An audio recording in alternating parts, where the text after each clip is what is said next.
Public save. Wow.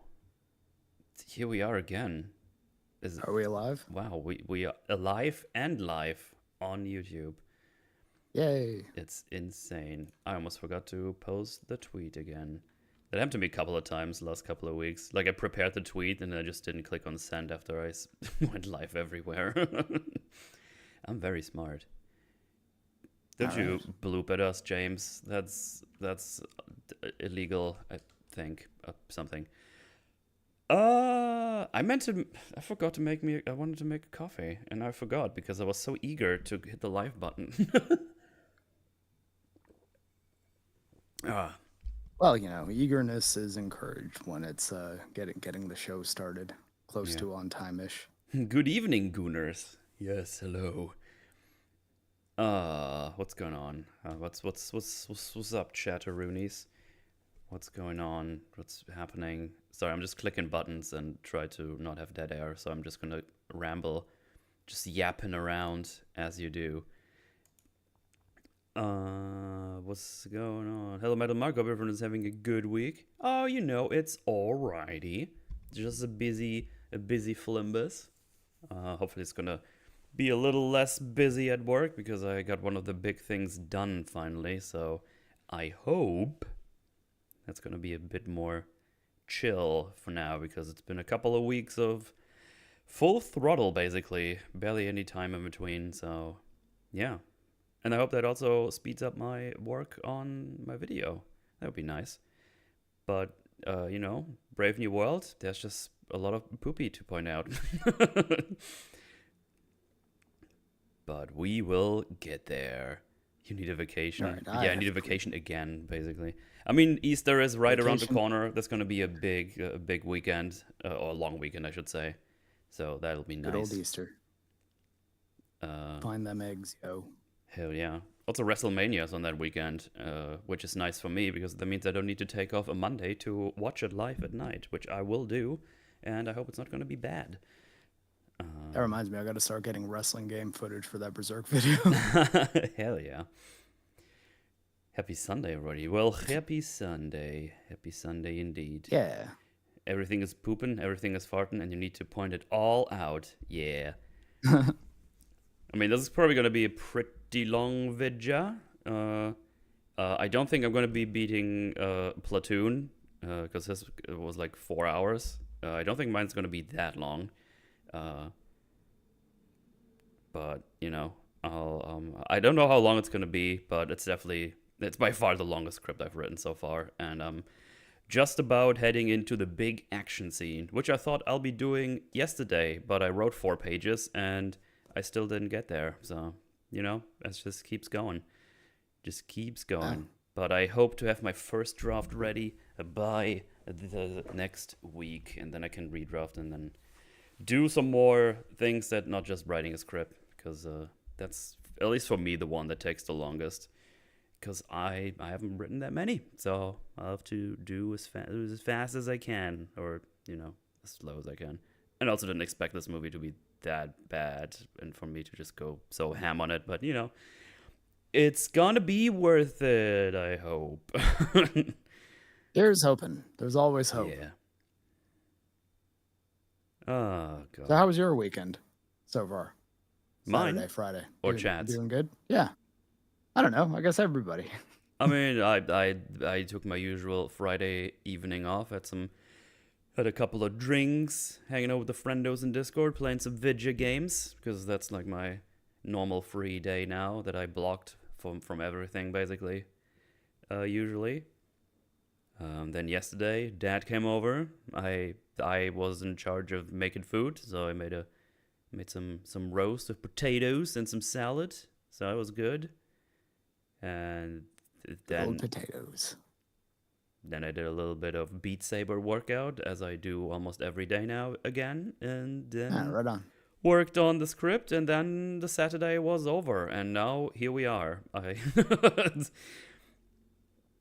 So yeah, Yay. just busy. How about you then?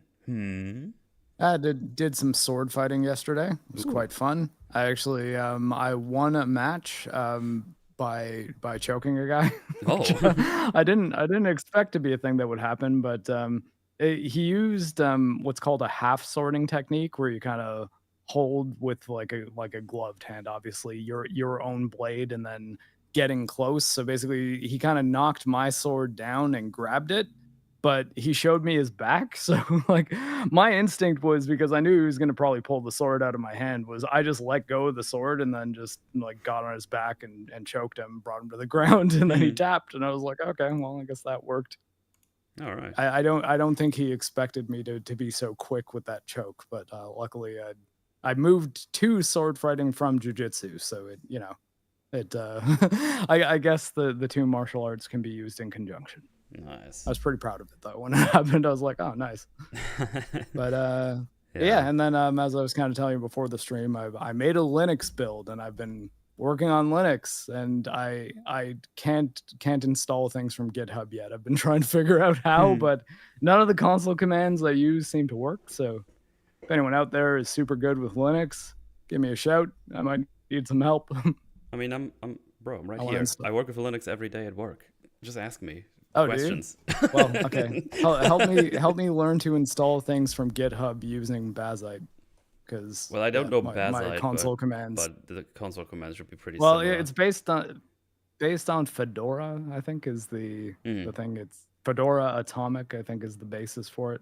Right, But right. yeah, that's the distribution I used. Yeah, if you got any I'm having questions or trouble with the errors, old GitHub. just yeet them at me on the Discord, and I'll see what I can find or know.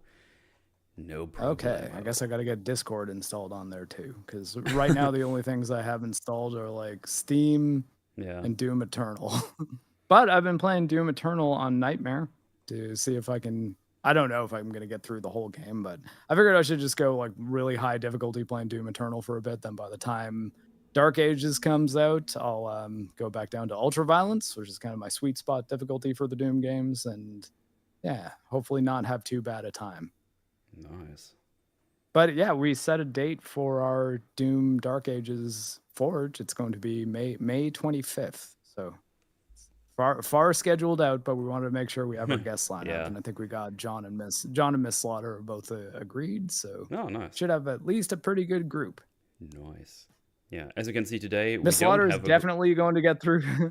Yeah, I was going to say Miss Slaughter is definitely going to get through the campaign. John's like, I don't know if I'm going to be able to, but I give you like full permission on spoilers. So if we end up spoiling the campaign for John, it's okay. I mean, to be honest, I'm not really worried about spoilers in a Doom game personally.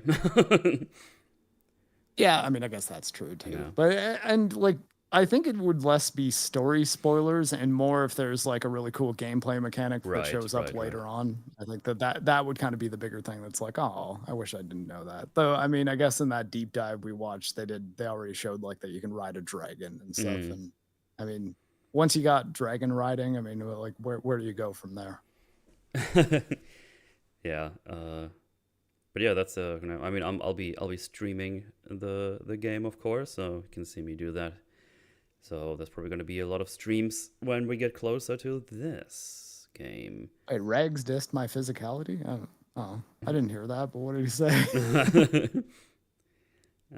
Did you guys watch the chair Avengers? Oh, I think it's worth pointing out the weird presentation they did. Did you? I assume you saw that, or aware of that. If not, I'll tell you right now. Hey, Dave, Dave says a gun sounds easier, I'm assuming, than swords. It's like, yeah, but like it's a sport. I'm not trying to kill the guy. I'm trying to win the fight in like a rules-based match. Though grappling is allowed, and they told me that, which might have been a mistake. They shouldn't have told me. Okay. Did you hear anything I just asked you, or should I repeat it? Oh, sorry. No, I was reading that. You start talking about the topic, bro. I said, did you see the whole chair Avengers thing? Their casting video they put out. Oh, see, I thought you were reading chat when you said that. Oh yeah, okay. I the Doomsday thing where they just like put the chairs with the names on them. Yeah. Because someone said, "Did you see the chair Avengers?" And I thought it might have been a YouTube video or something. No, that's what I said. And then I asked you if you are aware of that or seen it or whatever. Yeah, I know. It's just someone said, "Did you guys see the Chair Avengers in chat?" So I thought when you were Yeah. saying that, you were just reading out that chat line, and I didn't know what it was talking about because I didn't quite make the connection. But now I get it. Nice. So yeah, I don't know. I think it's incredibly cringe. It's like a 5 hour video they made, and then just panned to everything. And What? yeah, it's 5 hours. Like the whole stream was 5 hours long, and they just Oh, after a okay. while they panned to the next chair with the casting, and there was like 20 chairs or something. Uh, Apparently there were like a whole lot of whole no, what was it like an Sony X-Men? That's what I was thinking about. There's apparently a whole lot of Sony X-Men Fox castings. X-Men? Sorry, Fox, yeah. or Fox? Fox Yeah, is yeah, Fox. X-Men. Sorry. Sony was Spider-Man. Uh, But yeah, I saw that like Ian McKellen and Patrick Stewart are in it. yeah, it was It's like, I mean, oh, okay, fine, but like Patrick Stewart was in Multiverse of Madness too. That didn't yeah. work out so well. Like Tell I it. don't know that I can get too excited for things like what may ultimately just end up being cameo casting announcements in Hmm. an Avengers movie that may or may not be shit. Yeah, and I think there's I like hope it's rumors. good, but like Yeah, and apparently there was like a thing with Robert Downey Jr. was like, wait, is there more or something? There was like a fucking Instagram post or something where Robert Downey Jr. said something that kind of implies there's even more castings, and it's just like, man, we don't even have any yeah. Avengers right now, and now they're just going, oh, look at all these great actors we have. Don't you want to go watch our movie? Hmm. I was like, not really, not really, but I have to. Yeah, I mean, like I don't know, man. It's like if Marvel were putting out great movies constantly, maybe I would be excited to see that many names. But I mean, again, like the Multiverse of Madness, I think is a perfect example of a movie where they had a lot of casting that if you just told me in a bubble in an era where Marvel was making good movies and I would assume it's good, I'd be like, oh man, yeah, that's pretty cool. John Straczynski is Mm, Mr. Fantastic. You got Patrick Stewart as Professor X. Like, awesome. Like, yeah, I'd like to go see that. But now it's like, well, that movie happened and it was a travesty. yeah. So should I be excited about this? It's like, well, the Russo brothers are back. I was like, yeah, but I mean, have you seen the last few movies they made? Hmm. I saw The Gray Man. It wasn't very good, I'll tell you that much. Yeah. It's no, it's so lame because I know if I said it on stream or I was just talking to someone, it doesn't matter. But when I went and rewatched the Captain America movies and I watched those, and I was like, man, I actually kind of want to watch the first Avengers movie now. Like, it actually gets me a little bit excited for the seeing all their interactions, especially like when you had like Civil War. I was like, man, look at those people talking to each other with their own things and feelings, and I know what they want to do. Like, I think before the first Avengers, you had two Iron Man movies already, right? Uh, Yeah, you got the 2 Iron Thor Man movies, movie. 1 Thor, 1 Hulk, Yeah, 1 Captain America. yeah, and you're like, oh shit, nice. And then you just throw them together, and it was, from what I remember, the first Avengers movie is pretty good as well. I haven't seen it in ages, but I remember it being pretty solid. Yeah, no, it holds Um, up. It's quite good. and yeah, but now it's like I'm thinking back on all the phases, and we haven't had an Avengers movie. And now the last movie they put out, they were like, "Yeah, we should probably reassemble the Avengers." And he's like, "What?" Well, I mean, I forget which stream it was, but didn't we have like a "Who even are the Avengers now" talk? And like, I Yeah, think yeah. the only one that people seem to be saying was Doctor Strange, and I was like, is he an Avenger? Was he ever one? Well, the funny I bit mean, in he was in Endgame and Infinity War, but like, I don't know that he was ever like officially on the team at any point. well, he's currently dimension hopping with the other weird lady to get rid of incursions. Remember those being a thing, but also are not a thing Maybe, anymore. yeah. Yeah, Because that was like Charlize Theron that was the pops end. up for like 2 seconds in the post-credit Yeah, sequence. and then they just jump in a thing, and now he has like his third eye or something. Uh, but yeah, apparently he's not going to even be in Doomsday to the current casting. So according to the current Oh, there you casting, go. So I guess that answers that. so I don't know. But just the fact that they're like, yeah, the Avengers are no more. It's like they traded telephone numbers or something. They were all there at Tony's funeral. If they need need to do something, they'll do it. It's I don't know. It's an absolute fucking mess. And now there's like 2 more movies before Doomsday. We get Thunderbolts and no, not X-Men, Fantastic Four. But they're not going to do anything like Avengers related. So I don't even know what they're doing. It's going to be. I saw the thing people saying Thunderbolts is like if A24 made a Marvel movie, and I was just like, what does that even mean? I don't know. I oh, God. People just say bullshit. It's so stupid. Oh, God. I'm scared what they're going to do to John Walker in that film. Me too. John Walker was the only redeeming quality of Falcon and Winter Soldier. And then they're like, no, he's bad. It's like, he didn't do anything bad, though. I'm sorry. Oh, man. But yeah, Marvel. Isn't it glorious? Glorious mess of everything. Oh, man. This isn't the full breakdown of Snow White and Velma we were promised. Boo, boo these men. Also, hello, what's up, Agent? I never even talked about Snow White before. People just making up promises I never put out there. This is a movie about technology powering up a crippled man. Yeah. It is not my biopic, I promise. Yeah, your technology is not that crazy yet. No, I mean, like I would need physical stuff though. Like for me, it's not just nerves. It's, right. There's a missing body part in my case, and that's this specific piece of tech wouldn't work there. But yeah, I imagine they probably have pretty good prosthetic limbs too that could be controlled with STEM.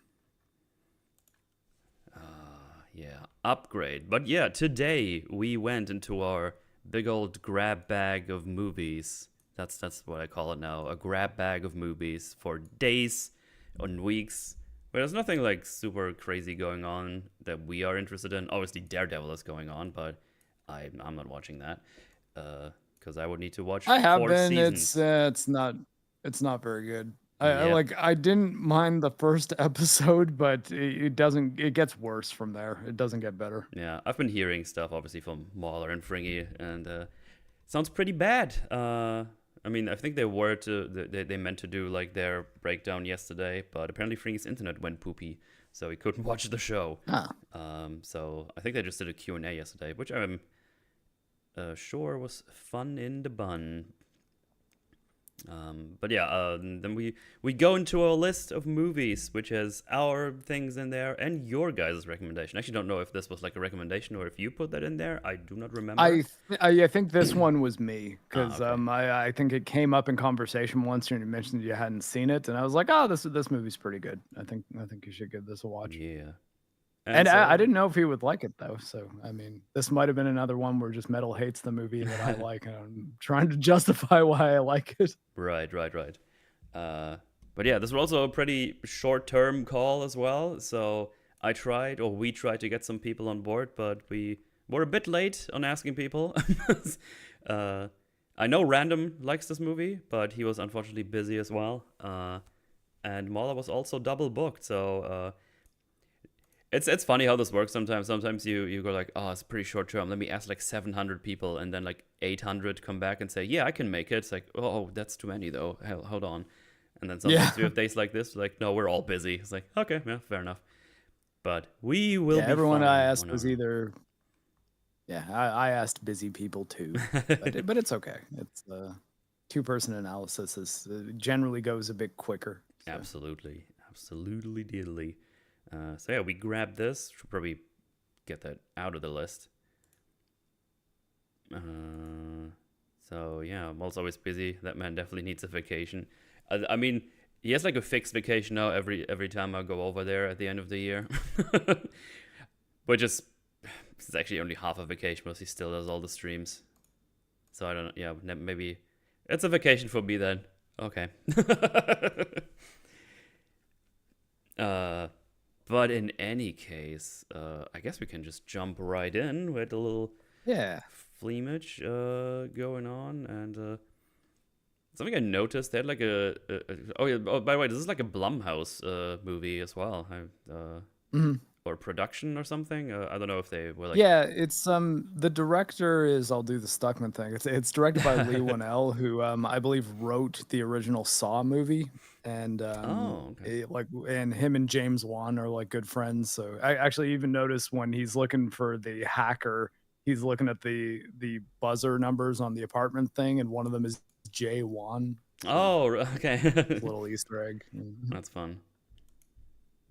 They have a neat little intro thing for all the production companies that were in there. It's like you can see it in the background here. It's like this way thing, and you have like an altered voice that sounds like an AI, and it goes like, "And film Victoria," and just kind of does like the way thing. I thought it was kind of neat, and then it just ends with the movie title. I don't know. I just found this to be neat. Like text to voice, and it just actually says the names of the Mhm, production mhm. companies. But yes, we Yes, jump we see. into a pretty normal looking garage. Our boy, Mr. Gray, or he's only called Gray. I forgot his. They never say his last name that many times. It's not important. We call him Gray. He is just working on his car. He's just doing. He's working on a car, I should say, not his car. He's working on a car. And you like, oh, he's like a mechanic of sorts. That's nice. And he seems to look like repairs or builds custom cars or something along those lines, or repairs custom cars. One of those, but he's definitely a mechanic that is handy in manual labor that makes you dirty and gets you hurt. And you were probably like, Doesn't involve electronics at doesn't all. involve electronics. And you're like, why would you point that out? Of course, we know that, Metal. We're not stupid. We know what mechanic is. And I point that out because I really enjoy how they do this intro, because they gradually, over like a couple of minutes, show you how like futuristic and sci-fi the setting is. Because in the first Yeah, minute or it's two, it's just like you see him working on the car, and he's like, "Okay, come on, get the work done." And it's like, "Yeah, we did it." And then we get a shot outside of the garage, and it's like, "Oh, that's a pretty nice looking house. A little bit looks a little bit like futuristic esque, but not like too many. I feel like I've seen houses shaped like this before. yeah, It's not too far it's out like of the modern architecture, but yeah, it doesn't look ultra cyberpunk. exactly. I was just kind of hanging out outside, and then, oh shit, what's this? The Cybertruck version 17 just came around the corner. Yeah, And this, his wife shows up in the opposite type of car. yes. It's like, oh, okay. Yeah, this is big big future car, self-driving with computer on board and everything. And yeah, she gets outside and is like, hey wife, what's up, what's going on? And you did pretty fast establish husband and wife love each other, all good and dandy. They have some fun banter that feels very natural. She even takes a swig of his beer. And yeah, it's basically just a little introduction to these two, and also the inside of the house, where it's like she gets inside, it's like, oh, hello, Asha, there's so many messages, we got all these temperatures and yada yada yada. And then you see like the countertop of the kitchen is actually like a big screen, which is like not motion controlled, but it's like a touch screen. Touchscreen, yeah. It's like a super smart home once you get inside. Yeah, the They have inside all looks the much Google more. Home stuff. The inside looks much more cyberpunk, basically. Like it's like lit up countertops and weird shapes, and you have like this thing where they have like this little section with trees inside the house. It's like stuff like that. But yeah, they're just kind of going back and forth, and he even goes like, "Oh, you know what? I actually kind of like you. You're wearing the pants right now. Like, you doing this." And it's like, "Oh, maybe I won't never give them back those pants." And it's just a little fun banter. But they also just tells us like, "Oh, she's currently the main income generator in this household, and considering we have this technology everywhere, we can pretty much deduct that, oh, he's been losing lots of work and jobs because of all the electronics been going around for possibly years. And more people are using the fancy high-tech cars these days. Yeah. Not as many people need just a normal grease mechanic. Exactly. And it's just, it's some good banter with good establishing of the world we're currently in and what these two are all about. And then we get like the last step of showing us how futuristic we are currently going, is when we are on the way to his client. We get a little shot of the skyline of the city, and it looks like this. And it's like, Yeah, oh, basically okay. Night City. Like This is this looks a bit different than normal. Yeah, it's like a waterfall on top of the fucking skyscraper for some reason. At least that's what it looks like. It might be something else, but yeah, it's like weird shapes, like futuristic house shapes and skyscrapers and whatnot. And it's like, oh, okay. So yeah, they it's funny actually when you look at it in a still. It seems like that skyscraper was just a photo of a normal skyscraper that they just messed with in Photoshop by like pulling on different points. Oh yeah, the little drag things. Especially the one here in the background. It just kind of goes whoop. Those buildings look weirdly unsettling. Yeah, like, they kind of do. Yeah, because it's like wiggled in the middle. Doesn't seem like it's architecturally sound like for real life. It's very sci-fi. Wait, no, not image. No, that's copyright. There it is. Okay. The share tool. Yeah. But yeah, he just like, hey, I got this car. You need to bring it there. And he's like, oh, well, I'll just work more. It's like, no, you need to come with me because it's 45 minutes away. And if I drop the car off, I don't have one to get back to. So I need you to come with me. And it's like, oh, okay, we'll do it. But I think it's he also wants to surprise her because she's very excited about like technology and all the doodads and crazy things that are going on in the world in terms of technology. So I think he also wanted to surprise her, considering who we will soon talk to. Yeah, it's a very, very high in the tech world client that he's going to. Yes. He seems more than a little autistic, but yeah, pretty much, yes. And they arrive like at the water, and there's just two stones, and he's like, okay, where's the house though? Like, what are we doing here? It's like, oh, you just wait. And they go below the ground and possibly below the water, down some stairs into super technology man's abode, cave system, cave. dungeon.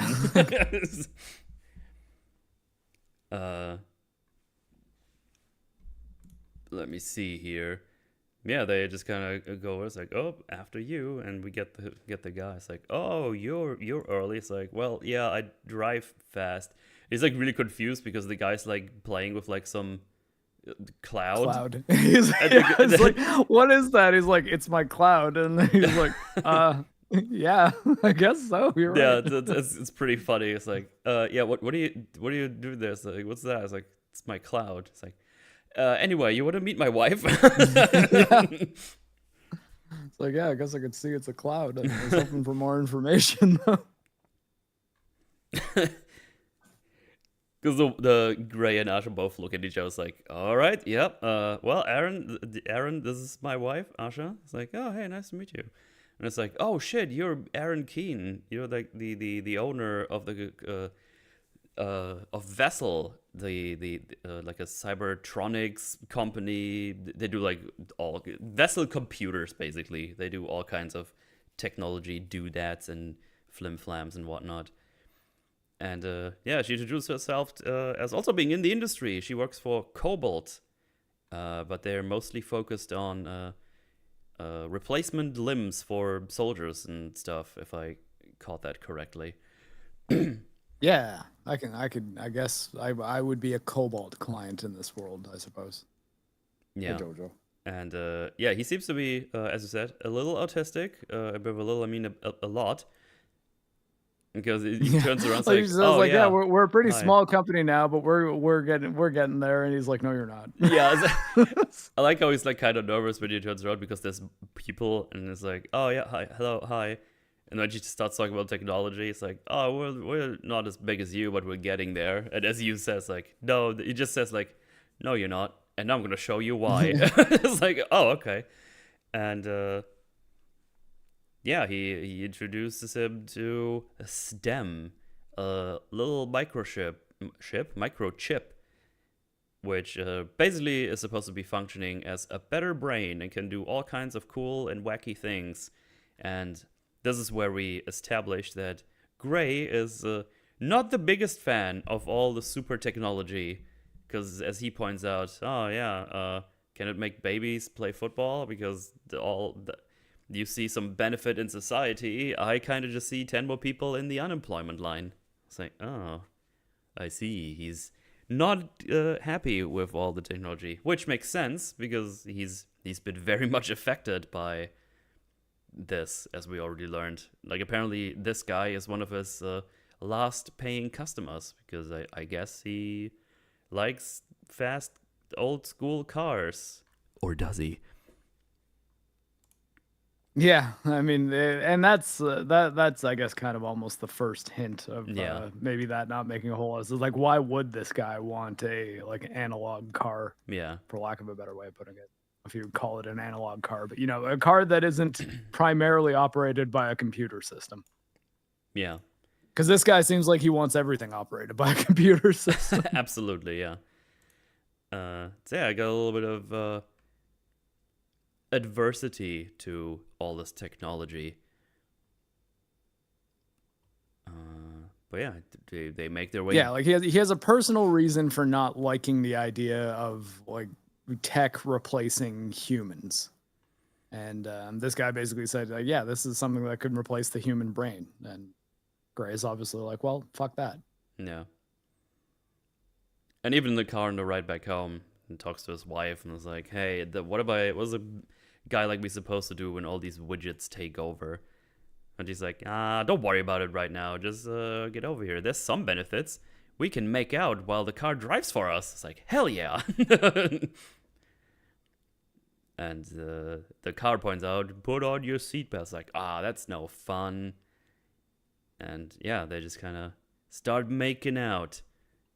But something is weird. And it's not his erectile dysfunction. No. It's the car. I don't know why I said that. That was just in my mind. Well, I mean, like he yeah, considering the next thing that happens, I guess he will have that soon. Oh shit, you're right. It was right there, and I didn't. Oh, Yeah. I retire from comedy. Yeah, well, But yeah, he looks out the window. It's like, wait, that's weird. That's like, where the fuck are we? And she points like, "Oh, the car's probably just getting us around traffic." And it's like, no, you don't understand. Like, this is like my old neighbor. We're like in New Crown. That's the opposite way of where we should be going. And it's like, hey, car, get us back to home on the freeway. And it's like, no, error. And I was like, oh, that's weird. And then they just tried to stop the car with all kinds of commands, or what they hope to be commands. And just like press the brake twice, which I assume is like an override feature in case something goes wrong. But that also doesn't work. And now they're just accelerating into this alley where like tents are or something, like homeless people, I guess. Yeah, it looks like a tent city kind of deal. Yeah. And they're about to crash. And Gray realizes that, and because he's a good man and a good husband, he puts Asha into the seat and puts the seatbelt on her, and which means he doesn't have the time to do this for himself, so he takes the full brunt of the crash, and I think he knocks his head here on the windshield already. So yeah, they flipped over, and which because the car is also, well, electronic and has like 700 Wi-Fi spots on it, it already called services that they're on the way. And we also learn very soon that there's tons of drones in the city as well. So lots of camera footage and stuff they can use, and just have an overview of the city at all times, basically.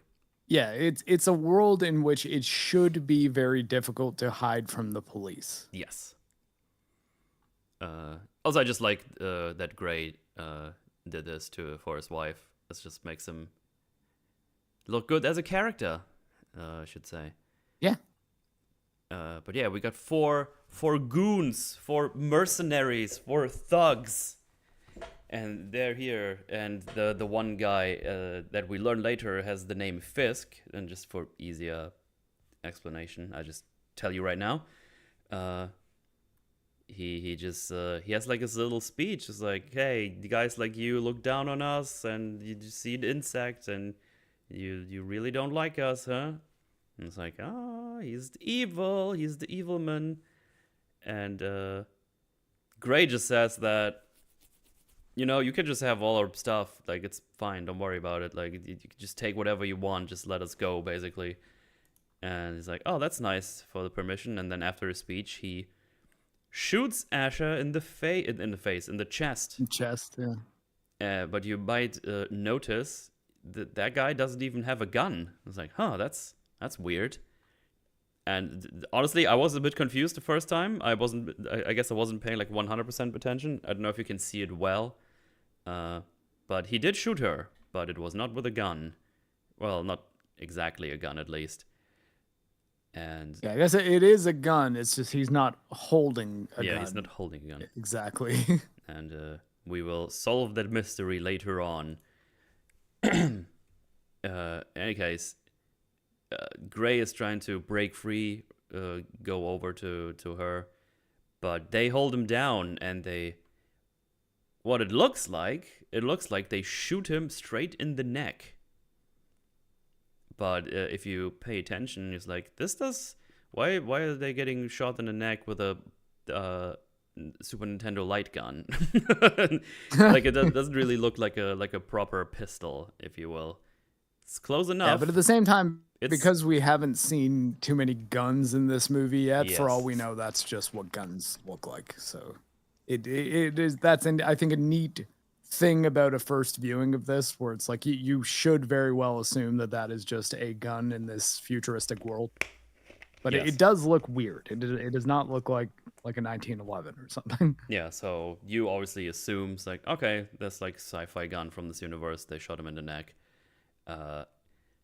While she got shot in the chest, and the last thing he sees before he passes out is his wife dying, and that's not a good thing. That sucks. Yeah, it's got to be rough. Because he keeps saying, I can't get to you, I can't feel the rest of my body, and he's just lying there, having to wait for the security police people to arrive, and that they do. Yeah. Poor guy. Yeah. Many bad things happen to the hero in this scene. Oh, yes. She was going to say Martha. No. And then I guess the whole back half of Act 1 is pretty depressing for the most part, too. Oh, yeah. Because now we just see him getting put in a hospital bed, have like all kinds of things strapped to him. You can see like his fingers like being like a little, almost like contorted, if you will, like super stiff. Just on all kinds of on machinery. His mom here at all times, as he has a good mom. And I think we get like a 3 month. Yeah, there it is, right on screen where I said it. 3 months later, he is now in a wheelchair. He can't move from his head down. He's got a big bushy beard going on. And yeah, he does not look pleased. They go back to his home, where it's like, hey, we made it all like wheelchair friendly. All these machines that can make you smoothies and protein shakes. Now you have to rely on all these machines you hate in order to do the basic function of like at-home living. Yeah, and it's like because he's a quadriplegic too, so his hands don't work, arms don't work, nothing except for his head. Yeah. You have like the nurse in the background. Hey, you can do all these things. You can see like in the body language and how she talks that it's like super awkward because he's not responding. He's just kind of looking into the void right now, looking Yep. around. And it's like, well, you, Miss Mother, you're also authorized for this. So do you want to do the honors? Like, okay. And it's like, yeah, protein shake, and then the thing makes a protein shake. Well, I think Like, they say, yeah, look at that. It's so cool, right? It's yeah, awesome. And he's like, I want to die. I'd like to die. Yeah. But you know what? The mother reads the room. It's like, you know what? I think we'll be fine without you from here on. Let me show you out. It's like, yeah, good call, good call. Yeah. Now he's just surrounded by all this stuff. There's like a charging plate on the floor for this wheelchair, and he's just kind of rolling around. You have this machine that administers you medicine, and just for an extra kick in the balls, the AI or the home assistant, has not been informed of Asha not being around anymore, and asks, "Is Asha joining us for dinner tonight?" And you're just like, "Ouch." You'd figure that would be one of the first things they tell it, right? Yeah. Like, especially if it ever says stuff like that. Like, it's like, do you ever refer to the owners of this house by name? It's like, yes, do not mention Asha ever, please. You're gonna make him very sad. Yeah, it's quite tragic. Yeah, he's just kind of lying on the bed, and the mother is here taking care of him. And he pointed out, like, you know, you don't have to stay here like day and night, Mom. Like, these machines, they can do everything I want to me. And it's like, yeah, I know, but you know, it's the mother. Of course, she's gonna be around. And then you have like, Yeah. you see like people have to clean him, and he just kind of vomits from time to time. I don't know, maybe probably because of the like medicine stuff. Yeah, It's likely like just, the painkillers he's yeah, on might cause nausea, and he'd likely be spontaneously vomiting just because he can't really feel what's going on in his stomach. So right, he right. won't even know that he's feeling ill until like all of a sudden he's vomiting. So it's yeah, it'd be pretty rough. Like you would not want to be in the state that this man is in right now. Yeah. And you see she's cutting his beard, the mother is. And I guess at that moment, he's just like all the emotions come through and he just starts crying. Yeah, And yeah, that's that is a thing that sometimes happens too when you find yourself stricken with disability and then realize just how not as functional you are. yeah. At some point, you can. It's just gonna get you. Yeah. This is the current state of our protagonist, and this is like the first 20-ish minutes of the movie, and I think it's a pretty good start to, well, the rest of the movie. I think it was a pretty strong introduction, and I think they used their time I, very well. Yeah, and I think that this setup is pretty necessary as like a mini arc to get Mm-hmm. him from the guy who wants nothing to do with technology to someone who would be open to having the stem chip put into his body. Right. Like you really need to make sure that you do that work as opposed to just like having him wake up in the hospital and be like, "Hey, remember that stem thing that you thought was going to be a terrible thing for people?" Well, Mm. it, scene two, it's like you're getting it put in your neck. It's like, well, no, I think having this time where he's really feeling the weight of not just the loss of his wife, which on his own would be like pretty brutal, but the lack of ability to function in the world independently. I think Mm-hmm. that that is something that can change a person pretty profoundly, and showing it, I think, was a good idea. Absolutely. Uh, I think they did very well. But now we have another character that has to be introduced, which would be Detective Cortez. She is the police representation of the movie, the detective that's gonna be in our way throughout the movie. And he's just here because they want to talk about what happened to his wife and him. By the way, I I don't know why, I just kind of enjoy the way this station looks because you can immediately see the similarities to like like a normal looking one that has less Is it the futuristic like? screens. Yes. I mean, I might be remembering wrong, but I feel like this is the same room that they use in like the last scene of *Malignant*. Like, you ever see that movie? And it's like, Oh my god, look like out for. it's not for some reason. Like I just immediately thought I was like, oh, this kind of looks like the place from *Malignant* I where mean, it the could be. lady It goes was all like a Matrix. white space. Not impossible. I'm just saying, look out for flying chairs in here then. Yeah. uh, in any case, there's like, hey, did you find the people? And it's like, well, unfortunately, we have no clue who they were.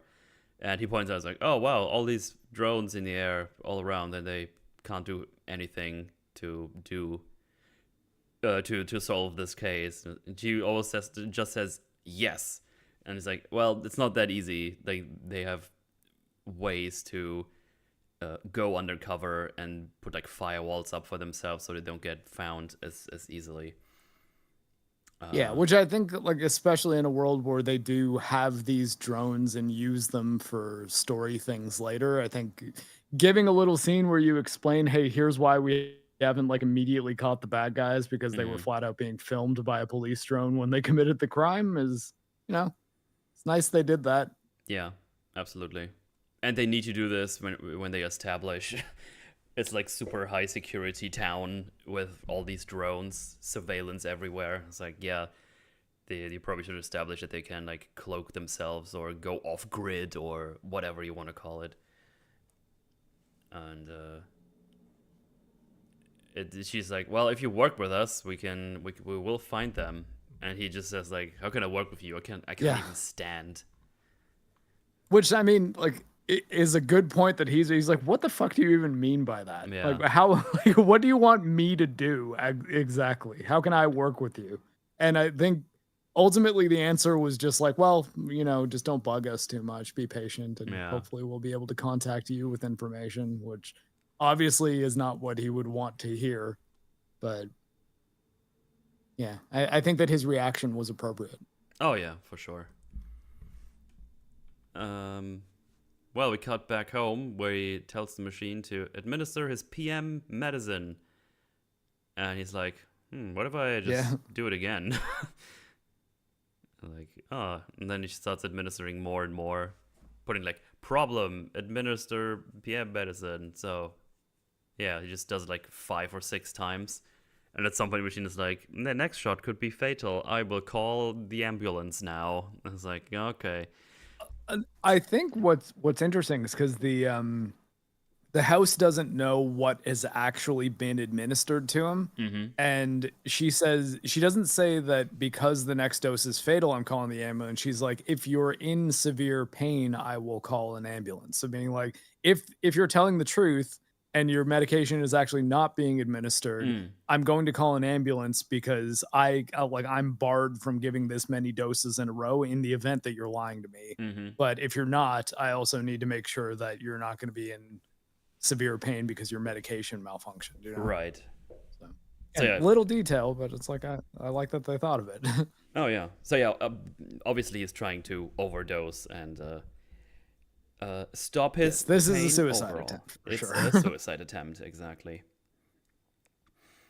So he's back in the hospital, and Aaron Keane, he's here.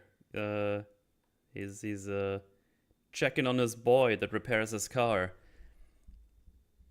And he's like, and I thought that this part in like the context of history was funny because he walks in with the mask on and he's like, I'm not going to give you bird flu, Aaron. And he takes it off. He's like, oh, I don't get out of the house much because this came out in 2018 before like people were wearing masks everywhere. So it's just funny to see a movie that came out that close to 2020 where a guy's like, why the fuck are you wearing a mask? Don't be an idiot. Yeah. And he says like, oh, it must be frustrating for you with someone who likes to do things with his hands, and now you can't. He looks at him. He's like, oh, yeah. was it inappropriate? I don't really leave the house very often.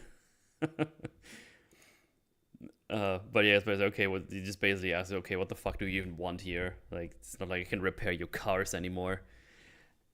And he's like, well, what if I'll tell you if there's a way for you to walk again, because that ship I showed you, that has the potential to just restart your life and get rid of your condition. You can just do all these things. And he explains that the stem thing I put in you, that would just reconnect the nerves to your brain again, and then you can use everything again. It would take place in my home, away from official eyes, as just said on screen. And yeah, no more crippleitis. You'll be able to walk and talk again. It's gonna be great. And he just says, well, the problem is I'm not looking to restart my life. I'm searching for the off switch. It's like, damn. Yeah, it's pretty dark. Yeah. And then Aaron starts to leave and says, well, what do you think your wife would have wanted for you? And then we just cut away to him in Aaron's home getting ready for the operation. Which again, even that was an oddly human instinct he had to say to him to get him to agree, which we get back to later, but it is almost a bit out of character for him, because you'd figure if a guy who thinks in a way that's this digital, I guess, or like binary, him just hearing, well, I'm just looking to kill myself, he should be thinking, okay, so if I put my ultra expensive tech in this guy, is he just going to use it to shoot himself, and then that'll be that? I'll have wasted all this money and time. But he appeals to him to say, not only will you want to do this, but you want to not die. Yeah. Because humanity. Yeah. But he also says that, yeah, machines can't do anything. They can't bring back your wife, but they can bring back you. It's like, oh, okay. Yeah. So, yeah, we cut to him being at his place, and they start the operation. And there's actually, this is the first time I was like, oh, that's pretty graphical. Like, they show them cutting in there, spreading it open. Because they actually have a couple gotta use the Blumhouse-isms while you're here, I guess. They have a couple of gory scenes in this as well, which I didn't expect. Also, we got X-rated. Thank you very much. Appreciate that. Good old Raidenheimers. Oh, thank you, X-Ray Girl. Thank you very much. Hello, X-Ray Girl viewers. I wish this wouldn't be white on white text. White text on white background. But I say that every time. The icon. Because it annoys me every time. But yeah, they put the chip in, and pretty much immediately when he wakes up, he's like, holy shit, I can move again. He moves his hand, then his legs, and then he just stands up and walks.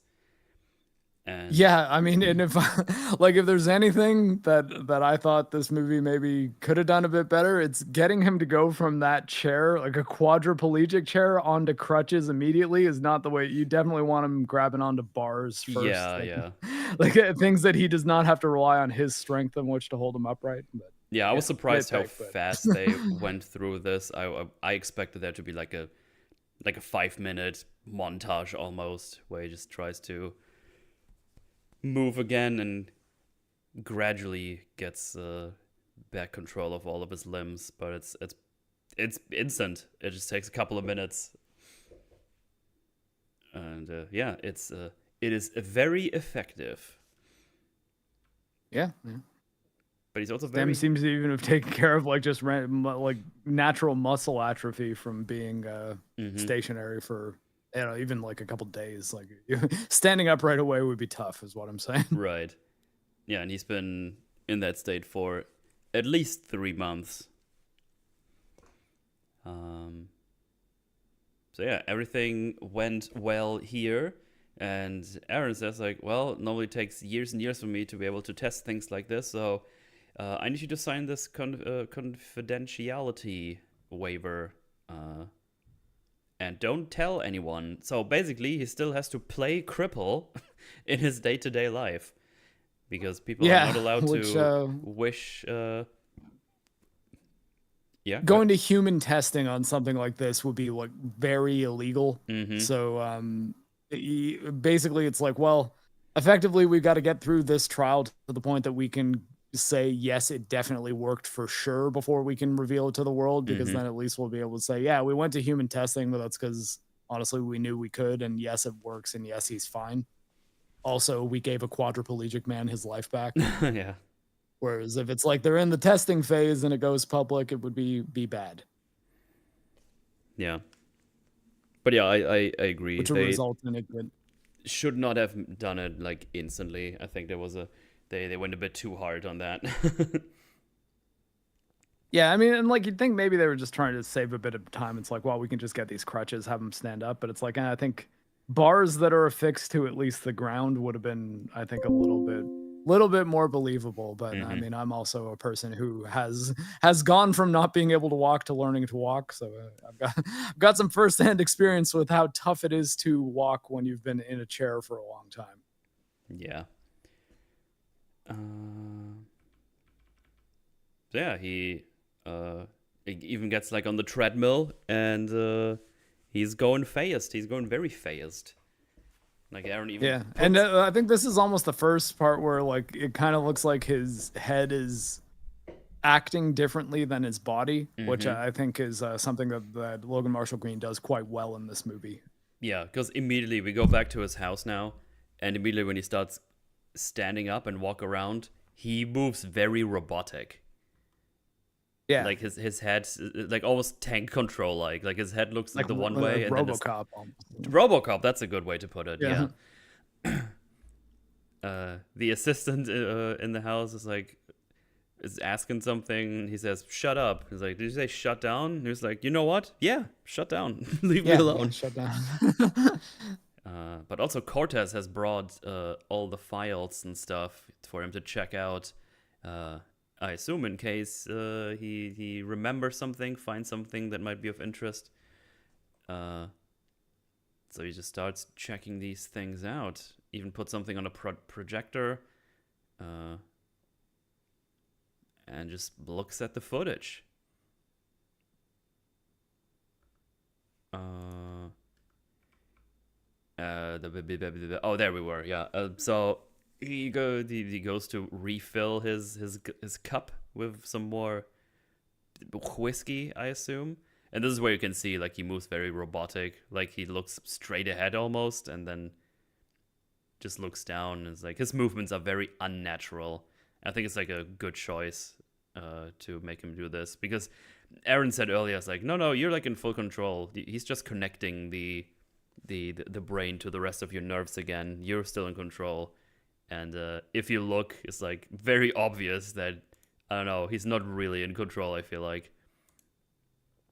Yeah, it's like he might be giving the intention to STEM, but STEM is the one that's actually executing all the orders. Yeah. Well, while he's pouring himself another glass, suddenly a voice appears. He's like, "May I point something out?" And he just kind of looks around, it's like, "What?" Like he looks proper confused. He's like, "Hello?" I just enjoy his reactions. They feel very natural, Yeah. but in a funny way as well. He's like, "Who's saying that?" It's like, "Oh yeah, I'm STEM. I'm a system operating for the chip in you." He's just like, "Are you fucking kidding me?" It's like in an AI likeness. The AI just goes like, "No." So I just Yeah, and I mean, I think that STEM probably could have done a better job of like prefacing that, like yeah. to say, "Hey, it's me. I'm the chip in your brain. You can hear me. Other people can't. Yeah. You're not crazy." And because he also says like, that's it, I'm fucking insane, and Stem just says, "No, you have mild PTSD symptoms, but you're not insane." He's like, "Okay." He's like, "Yeah, I've been observing the whole time." It's like, "Do you have to talk?" It's like, I won't talk if you tell me not to." It's like, "Okay, yeah, good, don't talk, please." It's like really freaked out by it, which makes sense. Uh, just a pretty fun interaction. And then he just kind of sits down there, looks at the footage again, just says like, "So I'm not insane." And I like, it's like they realize, oh wait, I told it to not talk. It's like, yeah, you can talk again. It's like, no, you're not insane. Just keeps talking. It's, like, it's a pretty good interaction. And he asks the right questions. He really is like, can anybody else hear you? It's like, no, it's just you. I'm sending like waves, sound waves to your eardrums, so no one else can hear you. And also he asks, can you read my mind? It's like, no, I can only discern speech. It's like, oh, okay, cool. And yeah, I think that's neat too. That it's like I can't just interpret your intention, but you have to actually say it out loud, and then you will hear it, and then it will process as actual instruction to me. Mm-hmm. Which, I mean, if for no other reason, that also gives us a lot of fun interaction where he's talking to Stem, but everyone else just thinks he's insane. Yeah. And Stem is like, okay, now that I'm allowed to talk again, can I point out something on the projector? It's like, yeah, sure. It's like, oh, did you see the weird thing? It's like, what is it? Well, your wife got shot, but he doesn't have a gun. It's like, well, she got shot. He must have a gun. It's like, nope. He's been shot by Mega Man. Pretty much. And because Stem points out, he was not holding a gun in his hand. He has a gun implanted inside his hand. And it's like, oh, shit. Okay.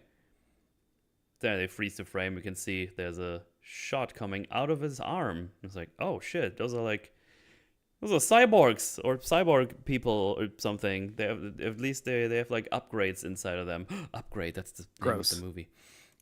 Yeah. And then Stem also points out, well, there's a marking on the one guy's arm. And he's like, I mean, I can't see shit. It just looks like a weird circle. It's like, well, I can rebuild it. Just give me control of your hands, and then I can redraw it. And then I think the end of the movie kind of makes this make more sense too, because I think that what was what I liked about it is they didn't do the Blade Runner enhance thing where they took like a super pixelated image and then just made it ultra clear, but he's able to redraw it as ultra clear. And if, like, spoilers for the end of the movie, he might have just known what this tattoo looked like, because like he knew the person and just said, oh yeah, there's a shot there. Oh, I can reconstruct that image because I'm super smart and I can see that. But like Stem might have just already been aware of this guy and that tattoo, as opposed to being able to give him something that is evidence. Yeah, good point. Didn't even think about that. Actually, I just saw it as like sci-fi crazy technology, but that's a good point, because it's all he might have just known it. It's funny, I have like a pretty similar looking tattoo on my left arm too. It was like the Metal Gear Solid Peace Walker logo, but, okay. It's like the same kind of like circular barcode thing. And he's like, hey, I can read this code for you. Just hold it up to your eye, and I can read what's on there. And he basically just tells him, yeah, this is Cirque Brandner, Marine Corps. This is his blood type. He's Catholic, and also he lives here. It's like, oh shit. And he even Gray's like, you just found them. You just immediately found them. That's insane. I'm gonna call Cortez immediately. And Stem's like, why do you really want to do this? It's like, yeah, you just found them. It's like, can you prove that? And he's immediately like, end call. Which I just like that. It's been pointed out. It's like, we found them, but we don't have any evidence. We can't prove it. And just even if you like draw it from, if you tell them you drew it from memory in some way, they still can't correlate it to the video, which is why having him not do Blade Runner enhance, and see, that's exactly the tattoo. I think was a good way to make it so that he didn't just go to the cops and have very clear evidence. Yeah. So basically, they need to know that you're positive it's him. So obviously, we're gonna go to his house. So he just kind of rode his his chair there, I guess. And he waits for the guy to leave his apartment, leave his house. And he gets up and just and locks his chair, which I don't know why, but I think that's funny. He's like, lock chair, like he's locking his car. Yeah. Well, I mean, it does look like a pretty expensive chair. Oh, yeah. And yeah, he goes inside. He knocks on the door first, makes sure there's no one else in there. And Stan points out there's no alarms inside. This is a manual lock, can't help you with this. But Gray just says, no problem. I know manual labor. I know how to pick a lock, so I'll do that. Apparently. And also, I guess that makes him growing up in this rough area. It's like, I guess him knowing how to pick a lock makes more sense than it otherwise might have. True, yes. So yeah, basically the stems keeps assisting him in finding things out here. Even tells him to take off his shoes so he doesn't leave any shoe prints and stuff like that. And just kind of looks around. He sees a bit of medicine lying around. And then Stem points out, like, the table, say on. It's like, oh, okay, on. It's like, oh, that's a smart table. Looks like a pretty normal table. And there's a whole bunch of messages in there. And the only thing that's interesting here is that it's talking about the old barn bar. Was it old barn? Old bar? Old Bones? Old Bones, yeah. Old Bones. Old Bones. And he's like, yeah, that's all they say, but that's, I don't know, that's not very useful right now, so screw that. So he kind of looks around more, checks some cabinets and stuff, but, the guy is back. He just bought some lunch. And Stem tells him to hide behind the the cabinet, and then tells him, now, while you have the advantage. He's like, what? But because he's not a fighter, he's like a mechanic. Should have gone for the choke, I'm telling you. Should have gone for the choke, but he didn't. And he gets yeeted around, Gray is. He's pretty much easily losing the fight. Like, he's no match for this guy. Yeah, and he's just a mechanic. He's not like a former soldier or anything like that. Yeah. And this guy is a Marine. So, you know. Yeah, Marine Corps. And Stem tells him, if you let me help, you just need to give me permission, and I can take care of this. And while he's getting choked, he's like, okay, you have permission to do this. And now he goes to superhuman mode, super soldier mode. Yeah. He's like, permission granted, and he does like the instant get up by just doing this on screen. Yeah, he's just kind of neat, like steady cam shot that goes with him, with his body, and then as he's moving too, like in this fight, there's like a shot where we just saw it there on screen, but where as he moves back, the camera like moves perfectly with him. I think a lot of the camera work in this movie is pretty cool. Yeah, it looks really cool when he gets up, just like whoop, just goes with him, as you said. And he just kind of blocks everything, dodges every move, and just kind of manhandles the guy now.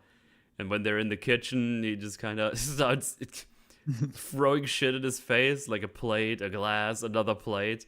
And while Stem is controlling his body, like he's still like there in his head, and he's like, "What the fuck are we doing? What's happening?" He's like, "Yeah, how am I even able to do any of this? Like, are you trying to kill him? Like, are we killing this guy? Like, what's?" And then he's like, "Okay, stay down, man. Just please stay down, but don't get up, for the love of God." Please don't get up. It's like, yo, Stem, what are we doing?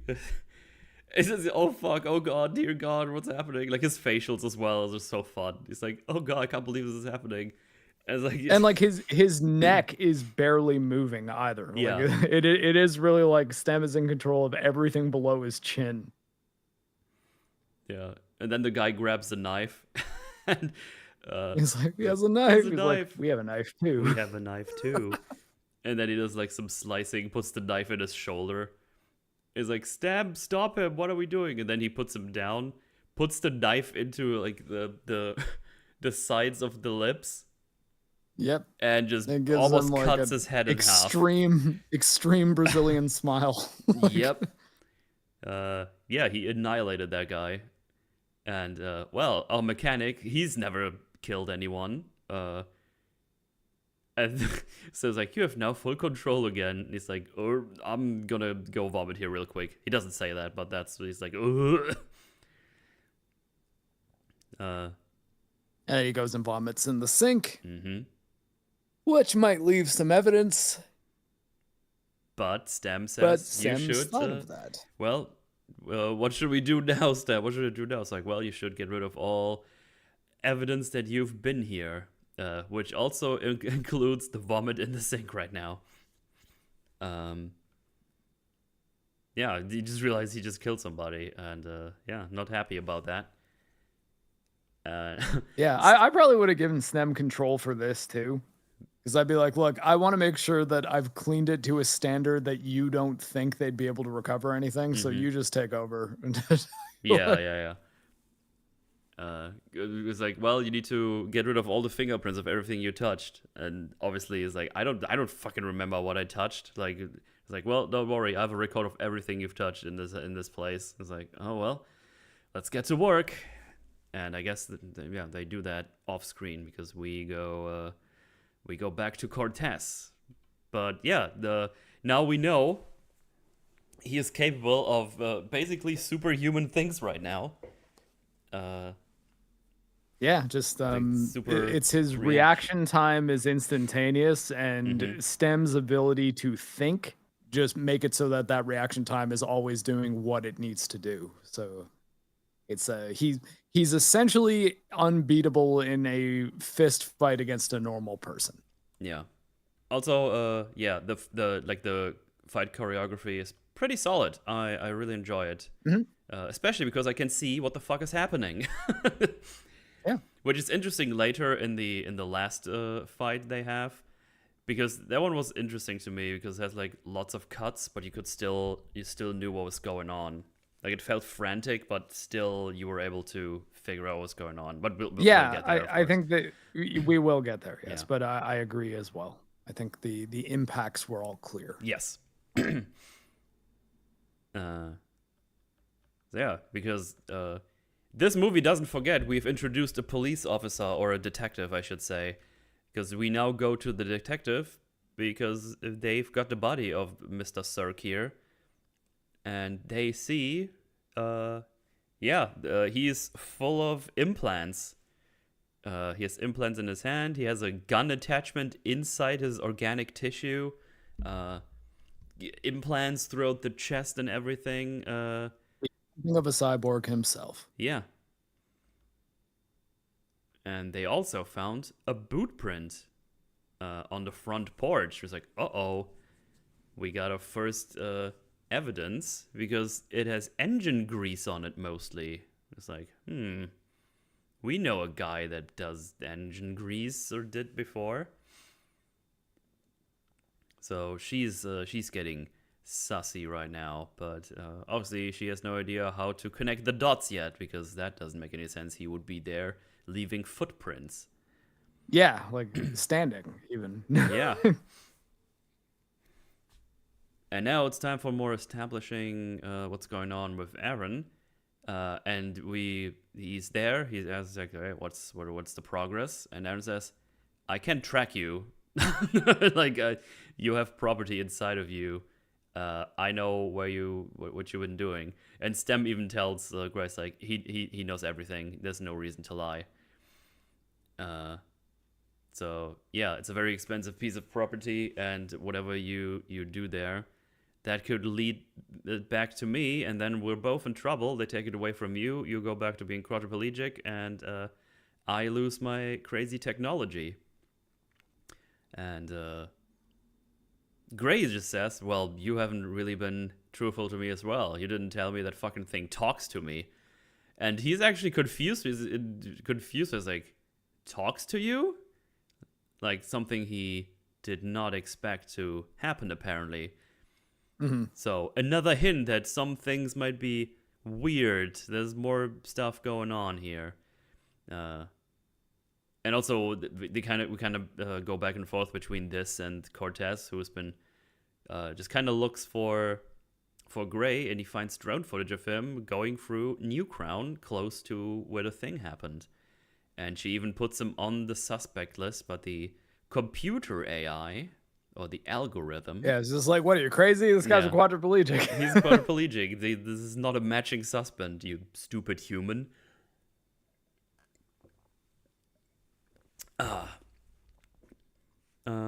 So yeah. The plot is thickening. And yeah, as I said, Aaron is like, you can't just do crazy shit like this. You might also confuse Stem by telling him things you want to do. So stop fucking around with my tech and go back home, basically. Yeah, go fix some cars. So, what's next? Cortez goes to Gray, and she just says, "Well, I'm actually here off duty. I'm looking for a new ride. Looks like you don't really need that anymore. I like the analog stuff too. So would you sell it to me?" And Sam points out she just checked the sole of your boots. I think you might have left a footprint outside. So yeah. Stem is on top. But he tells her, it's like, no, it's not for sale. I'd like to keep my car. Keep my car. And she also says, like, well, that I have no news is a bit of a lie, because one of the guys that was involved in the murder, it seems, was found dead in his house. It's like, hey, did you hear anything about that? And before he answers, Stem tells him, don't look away. She will know that you're lying. So yeah, go look in her eyes. So like, be mindful of your body language here. She's a copper. So yeah, it's like, well, I found footage of you in there. So what was going on? And it's like, oh, well, I remember you saying you wanted my help. So I was just kind of checking out the area, just trying to help. And Stem also points out that, well, she thinks you don't have any electronics inside you, so and she can't track Stem with a drone because they don't know about it. Yeah. It seems to be undercover in a way. Jojo, no, you don't get any Stem. You've not been implanted yet. Actually, wait, no, she has. She does have a microchip. Jojo, is Stem controlling you now? It's okay, you're still very cute. So yeah, she's like, well, I'm not accusing you of anything, but it's just weird that you've been there at the time. That is all. He's like, well, you can stab me in the leg if you want, but I don't know what to tell you. And she's like, well, maybe I will, just for fun. And they're like, ha ha ha, hilarious. Anyway, call me if anything's going on, if you remember anything. Or want to call a threat, or if you want to sell your car. And it's like, I won't. Yep, not calling you. Yep. And then she leaves, and he goes like, "Oh shit! Oh fuck!" Like immediately, is like, "Oh man, we're gonna get fucked over by this." And he's just kind of wondering. It's like, you know what? I don't know what to do. What I should do. I don't want to kill anyone anymore. But also, we're being tracked by Aaron, and there's no information on this bar online, so you probably have to go there by yourself manually and do some scouting, if you will. Anyway, we're already 50 minutes into the movie. This movie has pretty good pacing as well, I'd like to point out. Yeah. The thing is, it doesn't waste a lot of time. It doesn't waste a lot of time. It's like a 90-minute movie, which I'm always a fan of. I feel like you have a pretty good chance if you have a 90-minute movie, it's at least paced well, and you don't want to kill yourself too fast. But also, it keeps it simple but interesting enough throughout. I feel like that you don't lose interest. So yeah, it's nice. It's nice. Anyway, he goes to that bar and he orders a whiskey on the rocks and he puts it with a straw on the counter, and he just Yeah, asks like the ask the random. guys like, "Hey, can you do me a favor? Can you hold this whiskey glass where I can drink it?" Yeah. Drinking whiskey through a straw must be gross. I don't know. Well, I mean, if you're quadriplegic, your options are limited. I know, I know. I think also asking a guy to hold it so that you can sip it with the straw is a little less uncomfortable than being like, "Hey, can you tilt this glass so that Oh, I can drink absolutely, it?" yeah. Oh yeah, this is where he talks to himself, but he talks to Stem. Where it's like, alcohol will not make you walk right. It's like, yeah, but that's fine. So he goes into the middle of the room with his little wheelchair. He's like, "Hey, can you pay attention?" And the bartender even like turns down the music. So, does anyone know the people who killed my wife? Like the Cirque guy, another one? Because I just raised your hand. I would like to know, and just stand up and come Yeah, forward so I can talk to them. Thank you. it's a bold strategy. Yeah. But I guess he figures like, yeah, I mean, they probably would do it because they recognize him, and he's already in a wheelchair. So what would they be afraid of? Yeah, he does not seem like much of a threat. And it's established that this place is basically off the grid. There's like no electronics in here, nothing. So it's like, oh, why are you being so mean? If you try to hit me, I'm going to call the police. But he just takes away his earpiece, so he can't really do anything.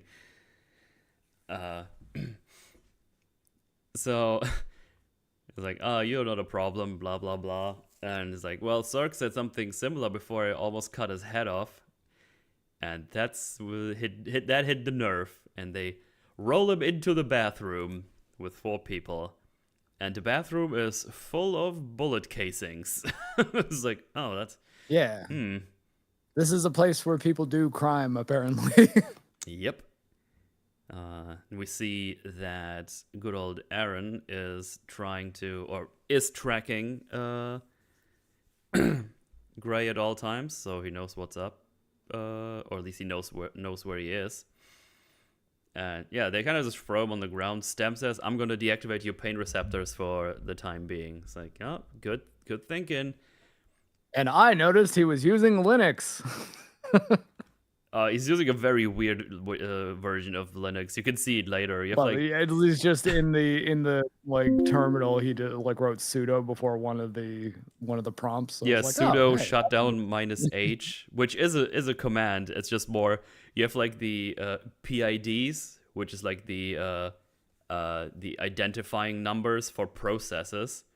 They just float around on screen randomly, but you normally you have to like do like a top command or whatever it was to actually show them, or PSAUX. It was just funny to look at if you know Linux a little bit. I think a little bit is the most you could say I know about Linux at this point. Yeah, while he's trying to stab him, he's just trying to find a place where it hurts. And he's like, oh, up at the head, there it is. And basically, Gray just wants to hear him say that he was there that night. And as soon as he hears that he was, he's like, Stem, you can take over. Stem, you can take over. And he just beats up all 4 of these peeps. It was like the standing up thing again. And now he's getting a little cocky as well. It's like, oh, hi. Oh, I didn't forget about you, while punching back with a back fist. You knew I was a cripple, but you didn't know I'm a fucking ninja. I'm not a ninja, Gray. I'm not a ninja, Gray. I may be state of the art, but I'm not a ninja. Yeah, it's just they try to fight him. He gets him up, but he gets electrocuted by like a wire he grabs. So yeah, he just keeps asking for the name. He's just, fuck you. And there's like, Gray, use the knife. And it's like, oh man, he starts, it's like, oh, I can't do it. It's like, oh, let me take over. You don't even have to look. Which gets like a bit of a funny thing, where you just can hear the slicing noises and everything. Yeah, and you don't exactly know what he's doing to his face, but they show you the aftermath. Yeah, he has cuts like all across his face. Well, when he finishes too, he's just like, he will tell you anything you want now. But like, hey, buddy. It's like, what's your name? It's like Toland or something. Tolan. Yeah, Tolan was right.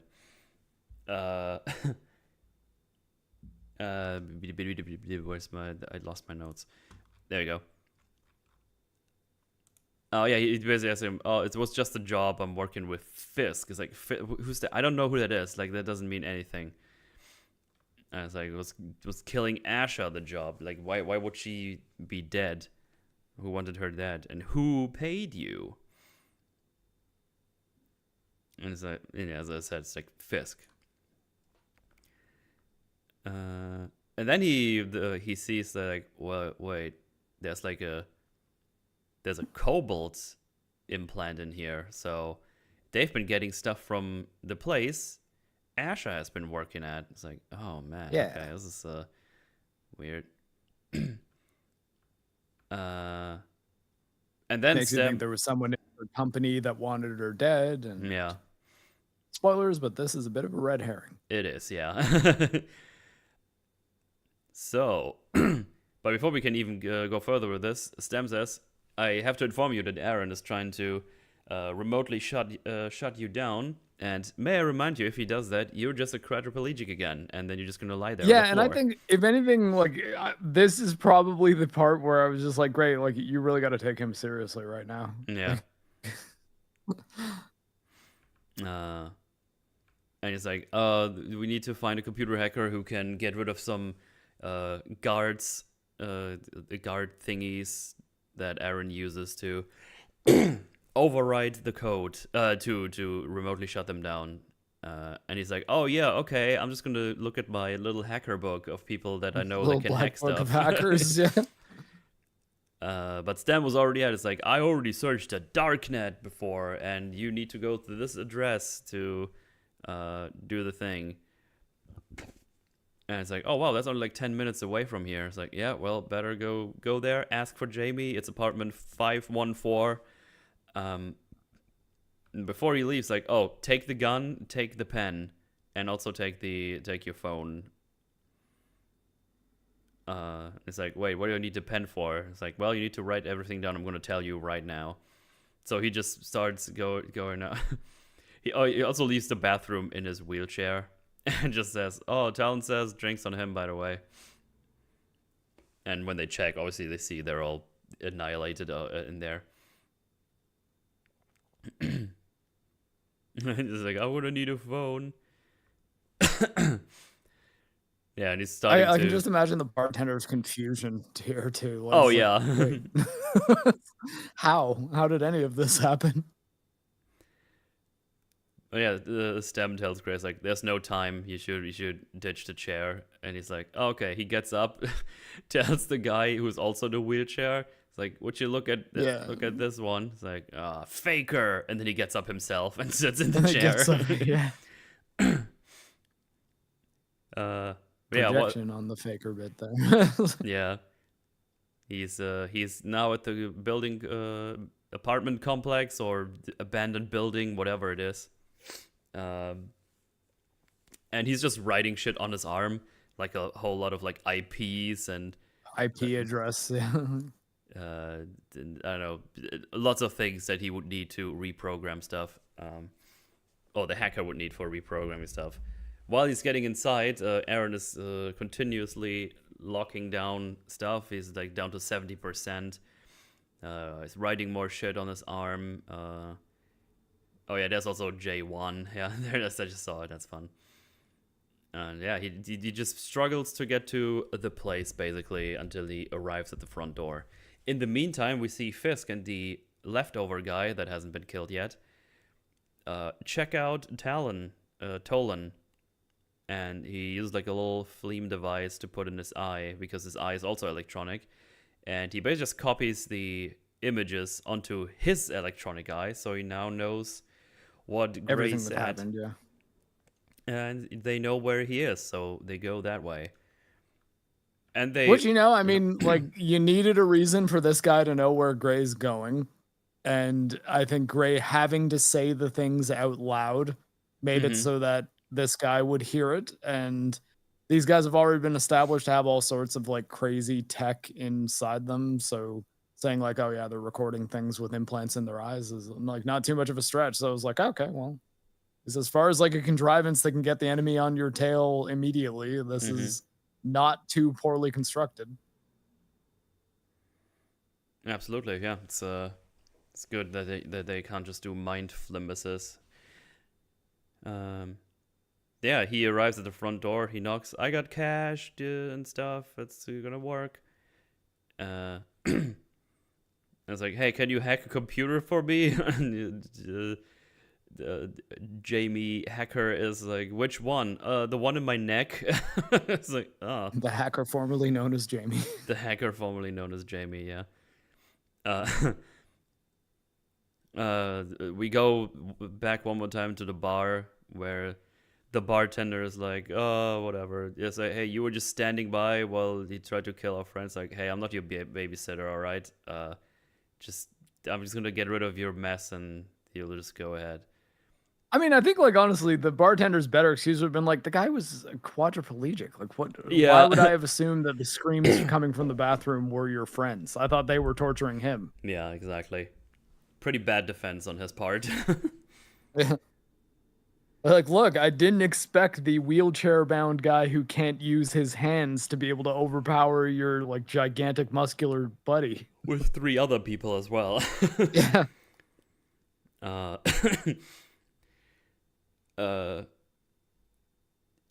they do like this thing here where he pretends to sneeze, but he's actually just yeeting nanobots that annihilate him from the inside. Which, geez, yeah, as far as weapons go, this is fucking terrifying. Yeah. This comes up very briefly Thanks, in the last fight, but it's not really a factor anymore after this scene. Yeah. And I mean, like they do address it, but also I feel like this guy probably should have been using it more if he wanted to win. Absolutely. I know they could have just let that out. To be honest, I found it a bit weird, even. I don't know. Yeah, it's like it's a very OP weapon. It is. Anyway, the hacker formerly known as Jamie drags Gray in here. Like, well, you need all the things on my arm, and starts hacking. And we see some people doing some VR. It's like, oh, how long have they been doing this? I don't know, days, weeks. It's like, do they sleep? It's like, nah, but, they just do a thing. And he has yeah, they're on like IV drips and feeding tubes and stuff, too. It's like, like, oh, I never know. Dystopian VR. Yeah, it's like, why would someone choose to live in a world that's fiction, that's not real? I don't understand. It's like, well, fake world is much less painful than the real one. Which is a line that will come back at the end of the movie. Is there? Yeah, wait, and I think honestly, it should be obvious to Gray. It's like there's plenty of reasons why, man. Like, how was your life going last week? Yo, there's it's okay, Joe. There's Jigsaw on the wall. I just found Jigsaw on the wall. Oh, really? Yeah, hang on. There on the left. Good little Jigsaw graffiti. Well, it's a big one, not a small one. Oh, okay. Oh, yeah. Yeah, that's fun. Because for people who weren't here at the beginning of this room, the director of this movie was the writer of Saw. Yeah. Like first Saw, at least. I think he might have written a couple of the others, but definitely the first one. Yeah, fun little thing I just saw. Likey. Let's see. So yeah, the 2 of the killer group are on the way here. Gray keeps pointing out that we're a little bit on I'm a little bit on a timer here. So it's like, oh, are you still doing things? Like, yeah, I'm doing. It's like, oh, I've never seen a system like this before. It's like, whoop, yep, hell of a system. He just keeps asking if they're done because he knows he's on the timer. And at some point, the hacker formerly known as Jamie says, "Oh, I did what you asked. No more input guards. Now we just need to wait for the system to be rebooted." Like, this could take a while. What is a while? And then hacker Jamie sees, oh, there's people there. I'm bouncing. Goodbye. And just says, well, we can't let them win. It's like, wait, who's them? What are you talking about? I'm so confused. Because he's currently just I don't know that we lying ever there. get an answer on that either. Like, I assume because Jamie knows who these people are. And I don't know. That's all I got. well, I mean, if she knows the end, like if she understands what the twist is and who the villain is, then does she not realize that she just took the villain's limiters off? Like, No, I think she just knows who the killers were. They're like Fisk. I assume he is like known in the underground, and then she sees them and bounces. That's my maybe guess. like to me, I guess it sounded like something that was more profound in that she understood who the real bad guys were. Yeah. And like in them, we can't let them win because she didn't say you got to stop those guys or anything like that. Like it's not like she was specifically referring to those two, but also she doesn't know what they want, Yeah. right? Like, I mean, what are they here to do? And if it's kill him, she just left him there defenseless. So Yeah. how are you going to stop them from winning, Jamie? Yeah, I don't know. Maybe they just don't like the VR stuff or something. I am not sure. But also, thanks for the 10 gifted memberships, David Hand. Appreciate that. Yes, thank you. Very much appreciate it. Thank you very much. In any case, the peeps arrived. Also, at the same time, people from Vessel are on the way to retrieve Mr. Gray here. And yeah, Gray's just trying to crawl away to somewhere away from everything. And they arrive. Again, David. Sorry, what? Oh, God. Jojo was very happy about the 10 gifted memberships David Hand sent again. Oh, thank you very much. She's not even close by either. Like, she just barked from like halfway across the house. Rocky, leave Jojo alone. Very much appreciated. Anyway, Fisk arrives here. And he's like, well, you look exactly how I left you, so that's weird. And it's like, Stem, are you back? I am now fully available again. It's like, and time for some... I was like, oh, good timing. Yeah, just in time. We do a little trope here, obviously, but, you know, it's building a little bit of tension. It's good to be back, Ray. And yeah, we do like another shot where the camera just kind of rolls over with him. Also, on the way, the one guy was loading his arm gun implant. Yeah. And he's just kind of trying to shoot at him. And we got a little bit of a chase through the hallways. Fists are kind of slowly walking by, but he realizes the elevator is going, and he uses his X-ray thermal vision. He's like, oh, we don't like those, I think. And just shoots through the wall into the elevator. Yeah, making the Vessel enforcers totally useless. Yeah. Like, they were just cannon fodder for the actual bad guy. Yeah. The muscle bad guy, at least. But yes, Stem just leads him through the door. You see more people on VR and IV drips. I think it's funny to look at them because I have no idea what they are doing in VR because it looks like they're just being zombies. Some of them, they go like ooh, because it just looks funny. I mean, yeah, Zombie Simulator 2024 was pretty fire. But Gray makes it all the way to the roof and says, "Up, there's nowhere to run. We're going to end this quickly." He just asks, "Well, how?" And he does like 3 moves and just kills him with his handgun. See what I did there? His handgun. And yeah, his head explodes. Got some Blumhouse goriness going on. Yeah, it's a good kill. It's like the broken arm first, and then the head explosion gunshot. Yeah. Which also establishes that, like, I mean, hey, that gun's pretty high powered, which I don't know if he was using a smaller caliber against Asha, or if they didn't Yeah. want to have her chest explode. You know what? I think in this instance, they just wanted to go for the gore. Yeah. Well, I mean, the size of the rounds he was loading were pretty big, though. Yeah. Like, they look like 7.62s at least. Like 308s. Entertain chat for a little bit. I have to take a pee, I'm afraid. All right. Anybody here good with Linux? I'm not kidding. But yeah, no, I think I guess just like as as a little, I guess, synopsis of what we've been talking about so far. This is this is Upgrade. It's a movie that is about a guy who's a quadriplegic that gets a chip inserted into his brain that kind of makes him super powered. And yeah, I think it was really, really a cool movie. This movie came out a year after I lost my leg, so I saw it not long after I was spending a decent amount of time just rolling around in a wheelchair. So, I thought it was pretty neat, and thus I suggested it to Metalcommander as a movie that we should cover. And recently on the old Twitter, it seems like people started talking about it too, and like it was after we decided we were watching it. So yeah, so it was a flag football team.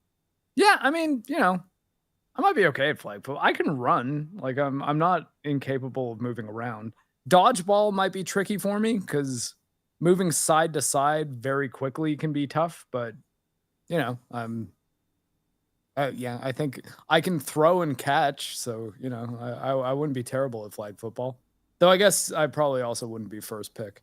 For anyone wondering, someone mentioned something to me about Reg saying that he wouldn't pick me on a sports team. I just learned what the sports team was. Apparently, it was flag football. But in general, picking the crippled guy who doesn't have a super powered chip implanted in his neck that makes him a ninja is probably a better thing. AI for why I was trending on. I don't know that it was trending. It's just I think it was Synesthetic, that account that just like posts random movie stuff from time to time. They posted a little clip of that fight scene, the first kind of big fight scene where he cuts the guy's face in half with the knife, and people were saying, yeah, this is an underrated movie that you should watch. And I was like, oh, that's crazy coincidence because we just actually decided to cover this on Forge. And yeah, and yes, I know, Eric. The chip is not a ninja. If you were to get hit in your prosthetic and dodgeball, would that? I think that would still be considered a hit. Yeah, because it's still a leg. I've wondered though, because like I've been recently taking up historical European martial arts, or HEMA, as it were, like sword fighting, and I kind of wonder if I do get to like competition level, if someone hits me in the right leg, does that count? I'd be like, oh, well. I mean, theoretically, it should be a point, but also it's like, well, I mean, that wouldn't hurt me. Like, it would only hurt me if you had the strength behind that hit to knock me to the ground with it. But yeah. Some advantage to robot parts. Agility, not really one of them, though. Yeah, can you throw the leg instead of the ball? I mean, the question would be, what position am I in when I'm throwing the leg? And I guess I'd have to be on the ground. It would also, I'd probably be throwing it like a fire axe. So because it's not shaped like a ball. It's pretty long and heavy-ish. Well, I feel like I need to join a flag football team though, just to prove Reg's wrong. So, right, Gray just goes home for now. Points out, like, I need to sleep. I haven't slept in 2 days. I'm not doing so good. And Stem points out, well, we don't really have the time to spare. But he just says, I don't care. I need to sleep right now. That's, I need the sleep. And he just kind of walks in the house. And, well, something he did consider, his mom might be there. Yeah. Just walks in, is like, hey, Mom. But yeah. I mean, like his mom did establish that she wanted to be there as often as she could. So. Yeah. And yeah. I know, the running leg would only be used for running. Just the question about prosthetics there, I noticed. Normal leg for sports. But yeah, we cut to them having a sit down, and I guess he told her basically most of the things. It's like, yep, STEM. If you can't tell anyone, if they know, they'll take this away from me, and then I'll just be quadriplegic again. And yeah, you need to keep it a secret now as well. But she knows. It's like, hey, give me your hand. It's like, all right. Yeah, I mean, this is pretty touching. Which might have been a pun. Because they're holding hands. And she's like, hey, you can start living again. It's like, yeah, I mean, I can walk again, but my wife is still dead. So that's still People, sucks. we will get to the super chats, but the best I can do is mute while she's barking, and she wasn't close by, so I couldn't see it happen. Although she's coming. Hey, Jojo. Hopefully she won't bark. Yeah, I'm gonna mute. I paid you good money to stop that yapping. That's not how that works. But yeah, he's still obviously sad that his wife is dead, because obviously. Then we get a short shot of Aaron wondering what's going on because he has a system error and can't get to connect to STEM anymore. And then we get a short scene where it looks like he's having a dream. Because his wife's there. So here, I printed some pizza. Printed because of, sci-fi stuff. But, yeah, STEM asked her, oh, was it a bad dream? And he's like, no, this doesn't feel like a dream. I feel like this was something else. And this will be coming back later when we get to the big twisticles. Because this is it's going to be interesting. Because I feel like something else was happening here. But hasn't really been able to do it. Sorry, I just had a quick stroke while talking, but I got there eventually. It's okay. Jojo's been growling, so I've been muted. It's all good. There we go. She's settling down. Jojo, it's okay. Yeah, Cortez is back because something weird has happened again. Another crime scene, and we found your wheelchair there. That's weird. Like you which just like keep going. Circumstantial evidence is starting to stack up for sure. Yeah. And Stem's like, well, tell her you went there and they assaulted you. And yeah, he says that, and that he did something stupid. He just wanted to help. But if it wouldn't be for some of these people, put me in an auto taxi, I would have been dead. And he says, well, if I'm hoping to find this. Trying to figure out if I mixing those up. No, it's like, yeah, she puts the like microphone in his front pocket of his jacket, and then he says, well, if I had a gun and I could find them, raise my arm and pull the trigger, I'd do that. But unfortunately, I can't. She also points out, oh, well, maybe you could find someone to pull the trigger for you. And Stem tells him to tell her, well, check the phone records. You're free to do so. And she basically just says, like, if you're involved in this somehow, you need to let me know right now, or I can't help you. And then just basically tells her to fuck off, do her job, or let some machine do it. So she goes away.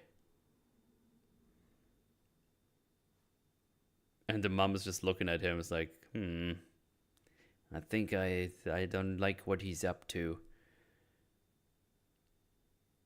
And at this point, Grace says that that has to stop. Whatever we're doing, like, we're gonna get caught for sure.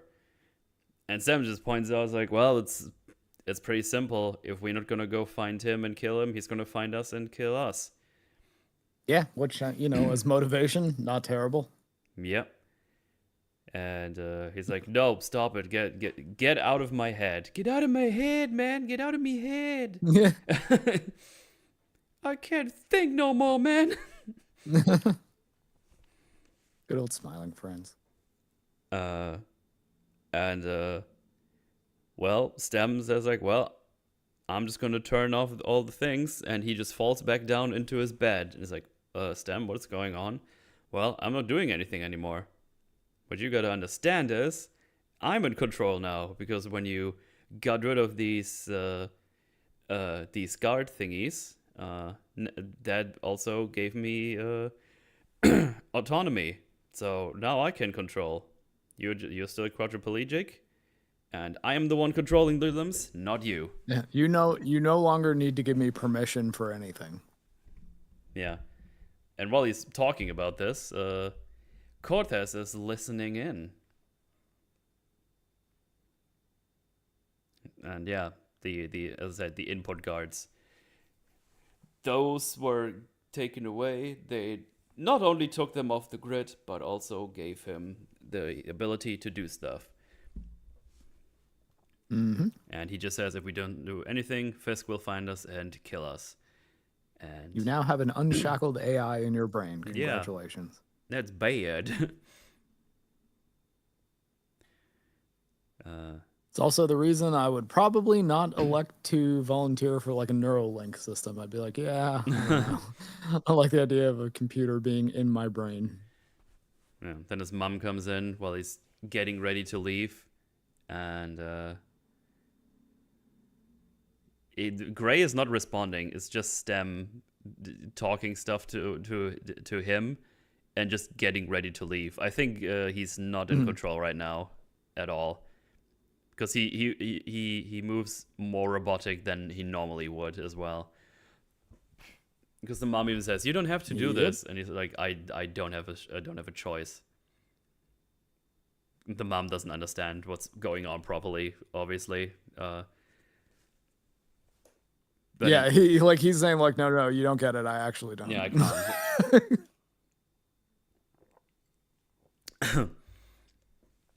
But yeah, he leaves in the fancy car that he has, and Cortez is right behind him, which leads us into a good old fashioned chase scene. Yeah, they find the microphone they put in the front pocket. Like, yep, she was probably listening in, and I assume she's following you right now. And he asks, like, "Can you just, get rid of the car or something?" It's like, nope, she's also not using an electronic car just like us, so this is all you. I can't really do anything here. Good old-fashioned car chase. Yeah. There's nothing even super crazy happening. It's just them driving fast and dodging some cars. They don't go into the other side of the traffic or anything. What does happen at some point is that Stem takes control of one of the automatic cars that Gray and his wife were also driving at the beginning of the movie. Interesting. The Cybertruck 5.0. Yeah.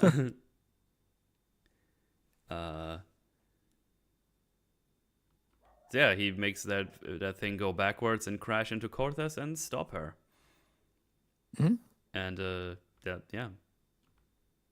Would you figure actually almost like with how many of the cars, at least they give the impression, are electronic, you'd figure that he could have maybe just created a roadblock immediately. I just like, it's okay, I'm going to take like 5 of these cars and move her off the road safely and then just make it so that she cannot follow us for now. Well, Cortez makes her way back to his house where the mother awaits, and she's like, "You better start talking like right now." So now she's getting all the information she needs. And yeah, we're already on the ending stretch here. This is a nice fast pace here we're doing right now. Yeah. Because he knows where Fisk lives, Stem does, so they make their way there and wait for him to come back home. And he does. And yeah, Gray is like little speech was like, oh, one day you walk in the street, don't think of anything that makes any sense, and all of a sudden you've got a gun pointed at you. And it was like, oh, that was a nice little speech, very dramatic. Yeah, he's like to the AI right before he was like, honestly, I can't tell anymore. Yeah, I don't know. He might have. It's like I don't know. Maybe it's getting hard to tell. And then he says like, yeah, I've been kind of normal human being before, just trying to breed so someone else reminds me in the future or something. But then he took some shrapnel and then they made him into a lab rat, which means he's now like him, like strong, big reflexes and everything. Oh, I'm so epic.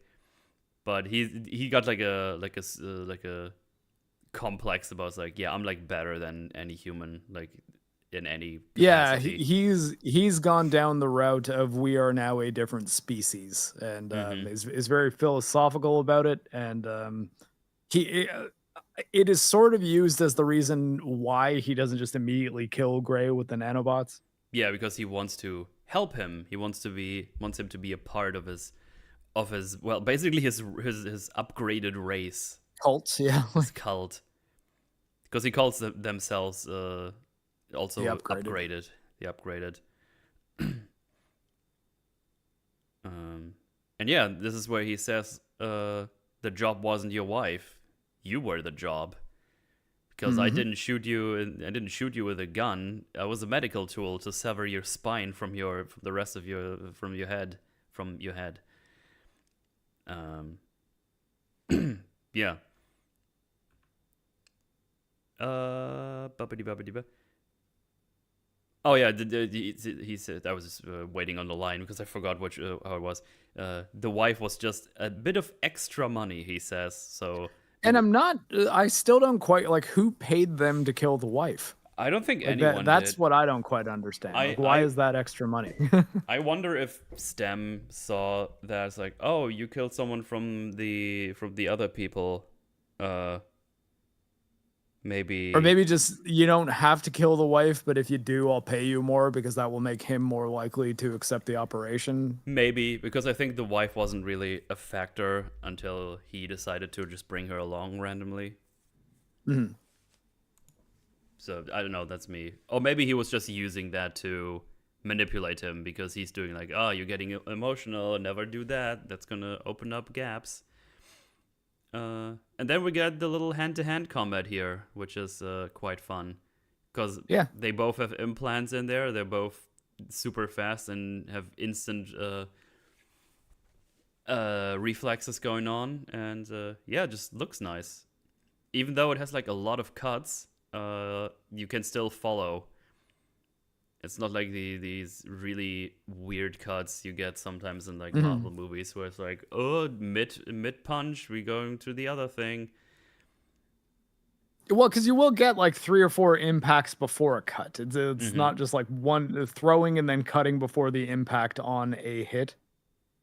You know, like you got a couple wide shots, sort of establishing the geography of the scene too, and like when there's weird camera movements, it's still done with that kind of a fixed steady cam that's been used a few times in this movie. So there's a fixed point in the shot that makes it less disorienting than if it was just shaky cam.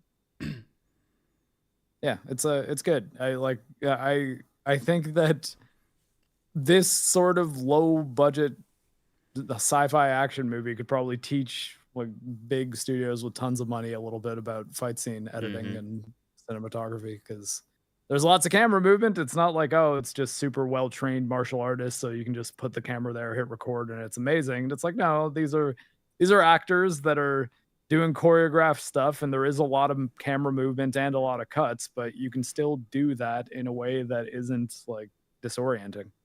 Yeah, absolutely.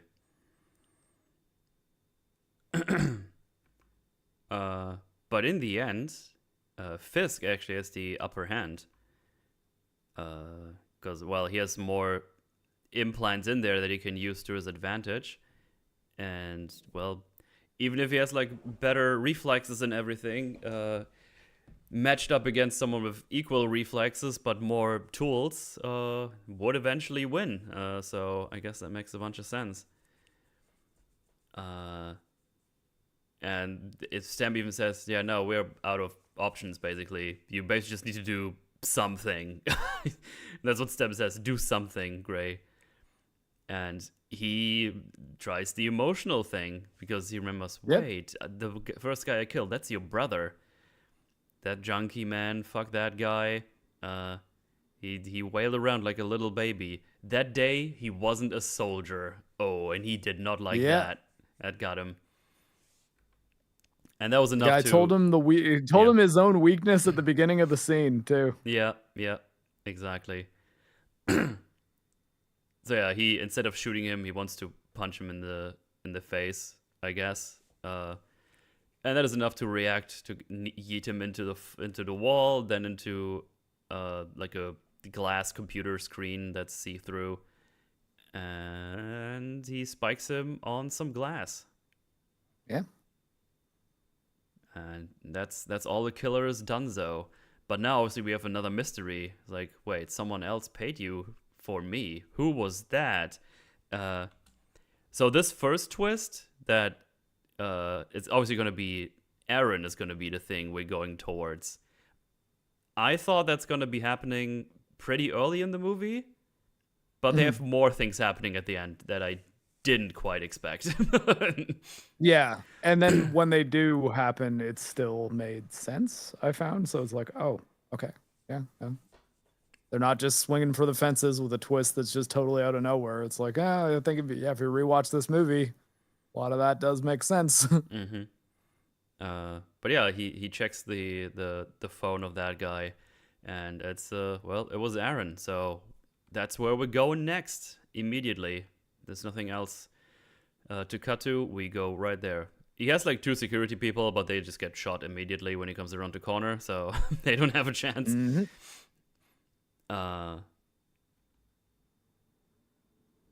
now we are in our final scene.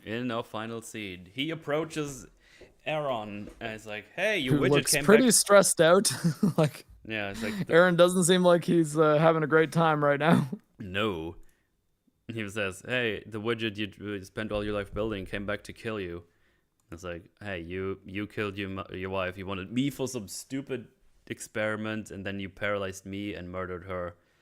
And he's like, "I had nothing to do with that. I swear. That's." No, it's like, and it's like, "Oh, why you have messages on your phone then?" And then Cortez Ninja appears behind him, saying, "Throw the gun on the floor." And Gray points out, "I'm not in control. This chip is kind of doing what it wants." It's like, "I'm not fucking around." I was like, "You better do it, Stem." And he throws it away. He makes him go onto his knees, onto his belly. And she wants to shackle him, and Aaron tries to stop. He's like, "No, don't get close to him," because he just kind of yeets himself up, as he does all the time, and then just yeets her away, which just kind of looks funny. I don't know. I found it almost goofy, because when you look at how she flies in the back, it's like, whoa! It's like a backflip.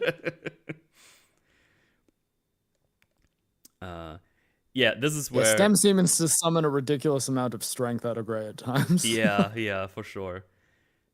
But yeah, at this time, Stem seems to be too hard in control, because he's like, "No, don't kill her." It's like, "What do you do?" It's like, "Oh, she was trying to kill us, though." It's like, "No, don't do it."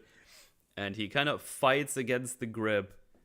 It works a little bit, and the one thing he'd think of, okay, let me, I don't know, stab myself in the hand and, I don't know, nail me to the table, but that doesn't work for that long. He's basically trying to stop himself to any degree right now. The enemy cannot press a button if you disable his hand. Yeah. But he can still talk, obviously, and while he's holding her up, he says, "Stop me, use the taser," and then she does.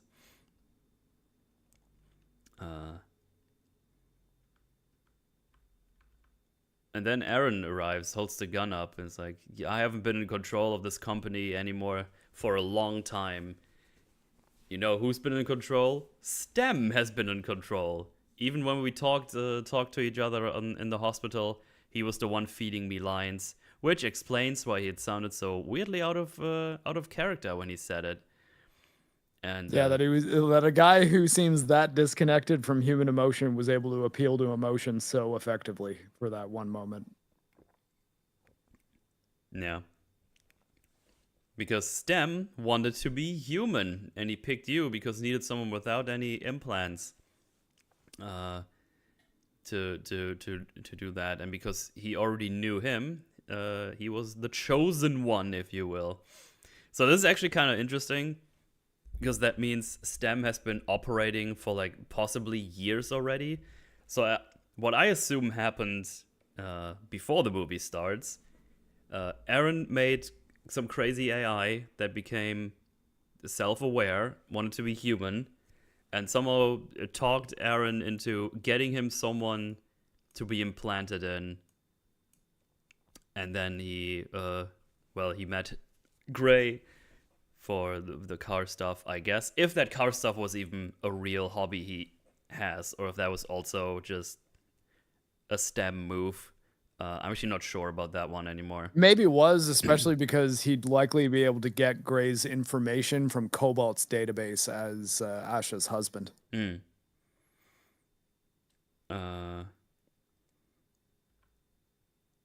So yeah, after he picked him, he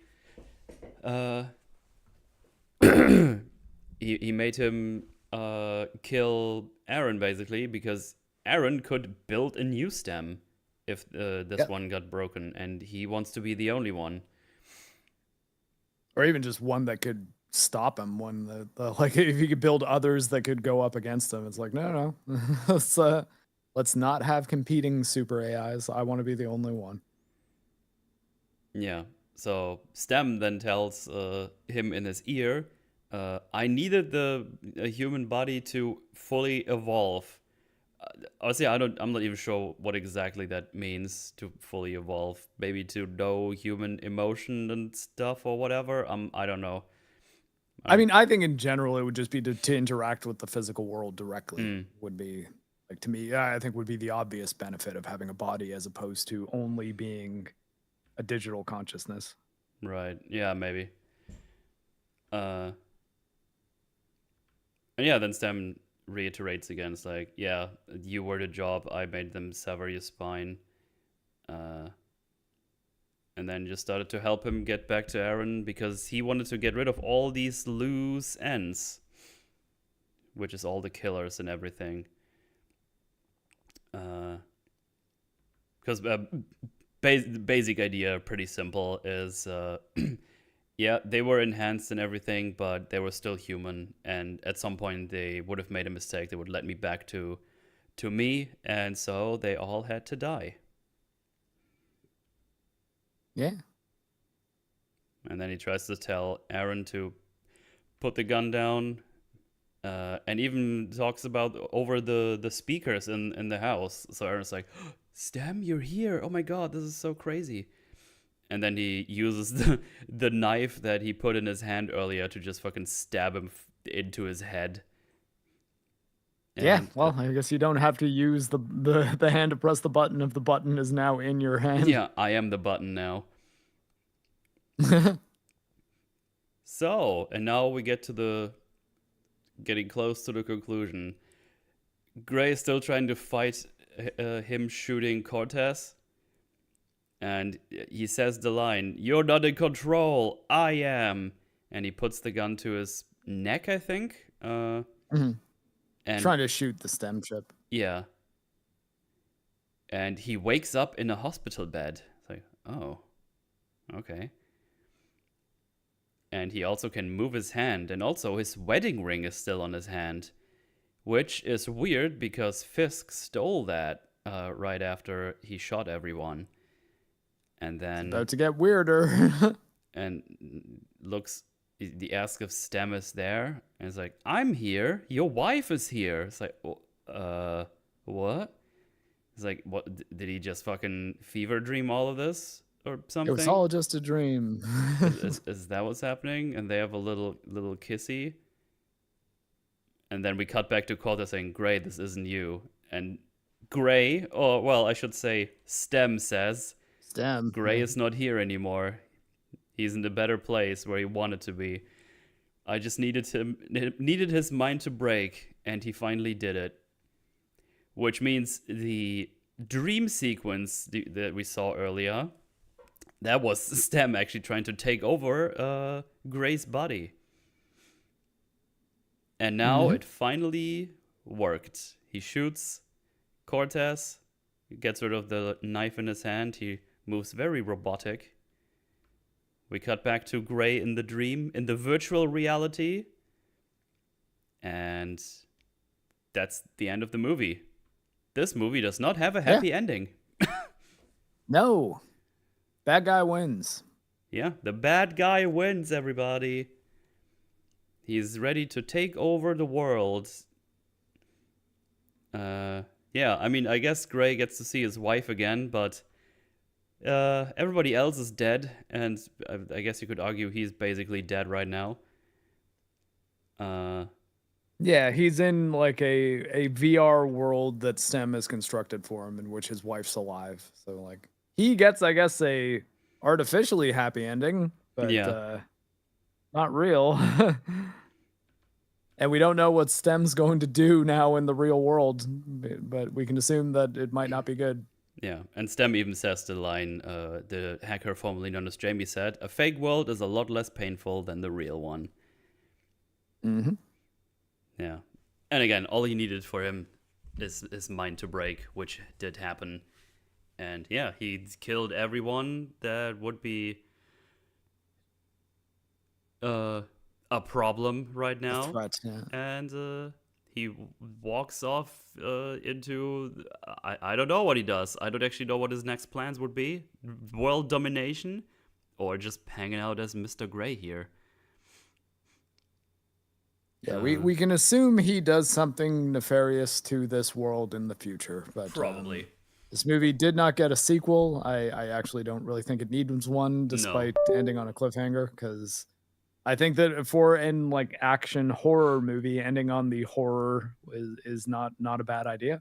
Yeah. Sometimes. Oh yeah, Clueless in chat says, "Imagine he kills the mom." Yeah, she's probably she's done though. Oh yeah, that's she's fucked. That's a good point. She's done the Roonies. Yep. She's one of the last witnesses. In fact, she might be the last one. Yeah, absolutely.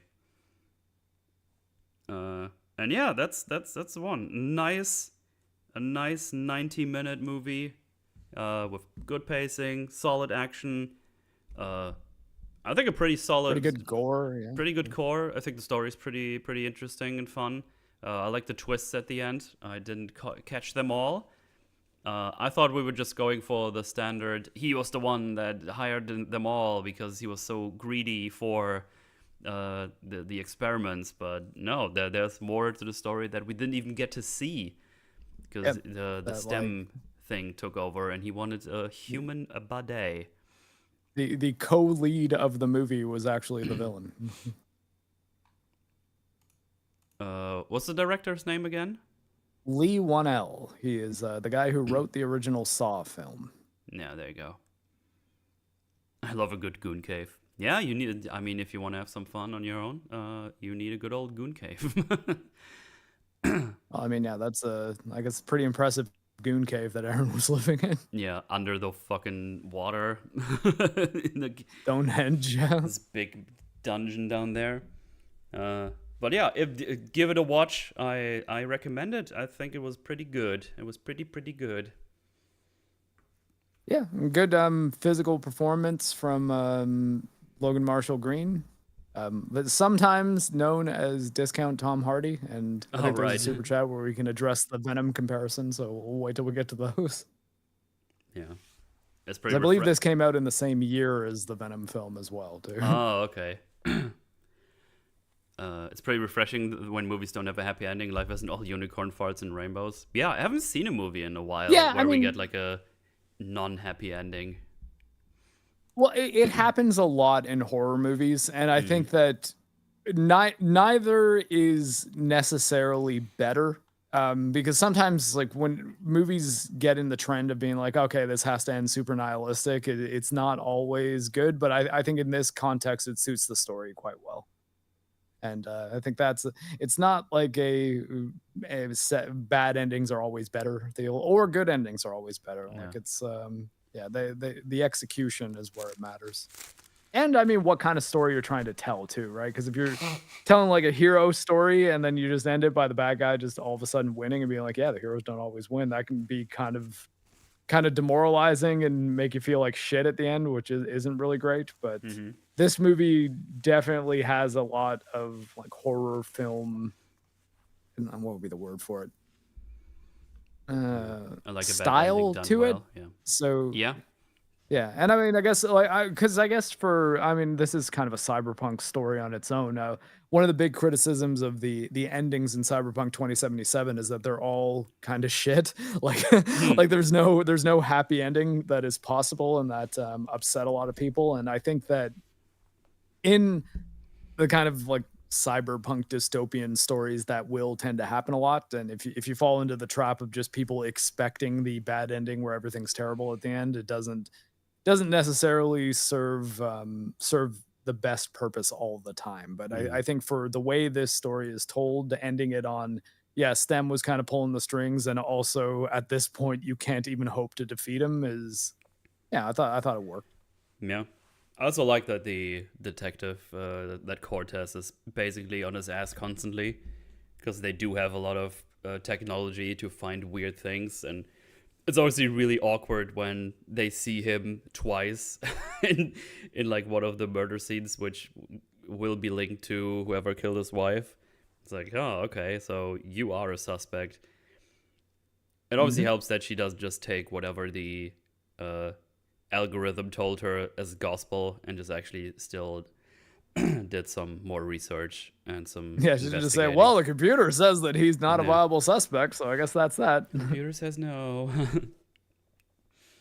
Oh yeah, yeah, good stuff. I very much enjoy this. I want movies to not be miserable because actual life fucking blows, so they just need a good escape. I mean, yeah, there's plenty to.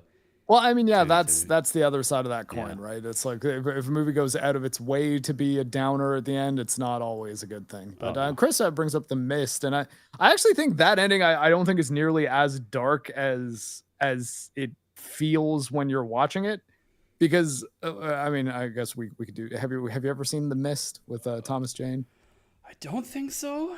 Doesn't Oh, really? Oh God, we should do that movie. Never mind. I don't want to blow the ending then. The Mist.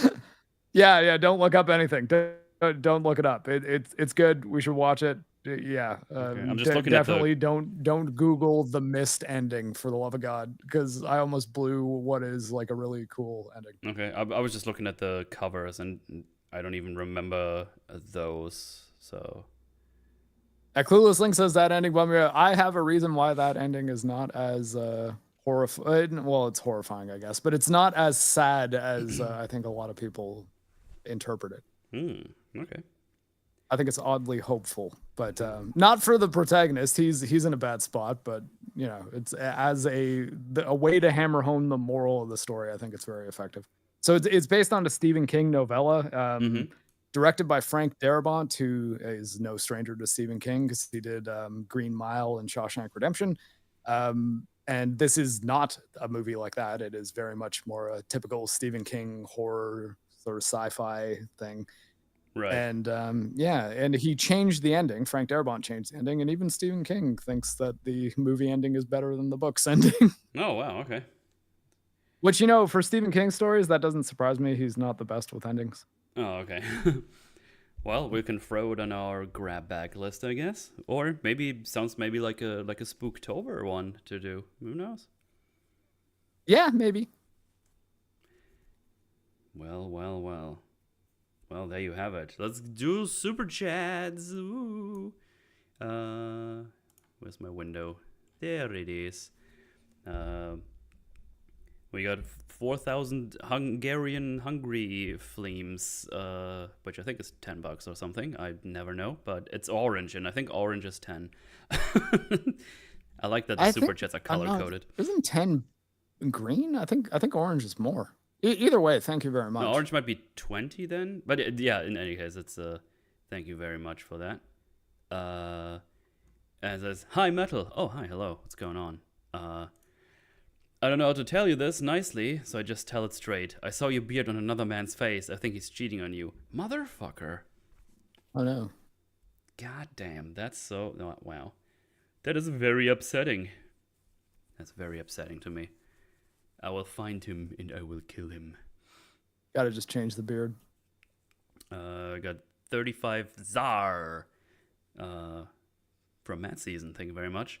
This is one of the greatest sci-fi movies ever, and I'm upset that it's not as popular as it is because people dismiss it as sci-fi venom. Oh, that's sad. Yeah, so this is what I was saying that a super chat I saw mentioned it. So Venom, the movie with Tom Hardy, who Yeah. funny enough looks a lot like Logan Marshall Green, like they're very similar looking guys. A lot of similarities in that it's both a hero and an entity which makes the hero superpowered and talks to him. So I think that that's often why those two movies are compared. Right. I think this movie really benefited from its R rating, and I think Venom was very poorly served by its PG-13 rating. And also, Venom's kind of silly and dumb, and this movie is at least reasonably smart. It's smarter than Venom for sure by quite a lot, and yeah, it's not nearly as cringe. I see. Yeah, I've never bothered So to watch the this Venom is movies. the better one. This oh, really? I thought you watched them before Madam Web. No, I never bothered with those movies at all. Is No. it just me who did that? Oh God. Probably. Yeah, Sony Spider-Man movies not good. Or I mean the Spider-Man expanded universe movies. Oh well. We're going to 20 gifted subs by David Hand. Again, thank you very much for those. Yeah. One that made Jojo growl. Enjoy. 150 by Slumpy. Just has a good old hot dog emoji. Good old glizzy. A surprise glizzy. Going into glizzy overdrive. Should I ask why they're called glizzies? I know, like I've heard the term. I know it means a hot dog. I still don't understand the connection. I thought that was just something that was called, like a slang term or something. Yeah, I mean, I know. I don't know what the root of it is. Oh, I don't know that either. I just know it. It's okay that you don't either. I figured this might not be a bad time to ask. I mean, I only learned from it, learned of it when those NPC streamers came, and the one meme guy, yeah, the one guy did the glizzy overdrive. That's when I learned about that word.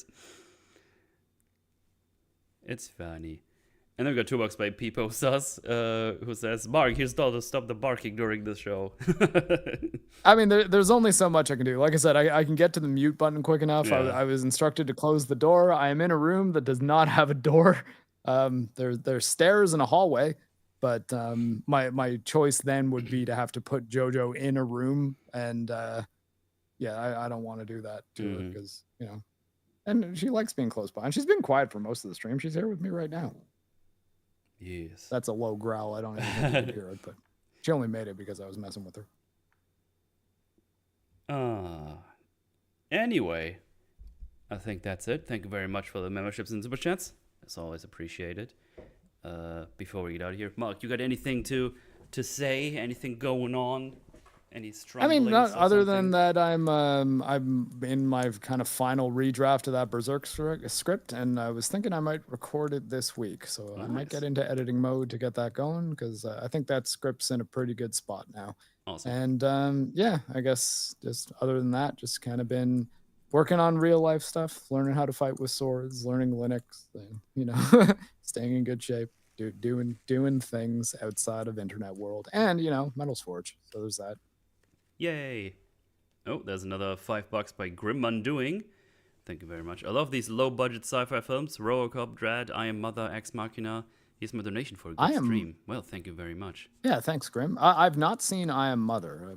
Have you seen that? There is a Forge on this channel on it. Is it good? Should I watch it? I did it. That's one I did with Mauler because he told me about that movie, and you should watch it. It's very good. Oh, okay. So Chris, the Berserk video is it's about the 3 games that have been made. two of them take place, or sorry, one of them takes place just after the Conviction arc, and the other one takes place during the Holy Demon War. And then there's the Musou game, like the Dynasty Warriors one, is like beginning of the Golden Age all the way up to like end of Holy Demon War.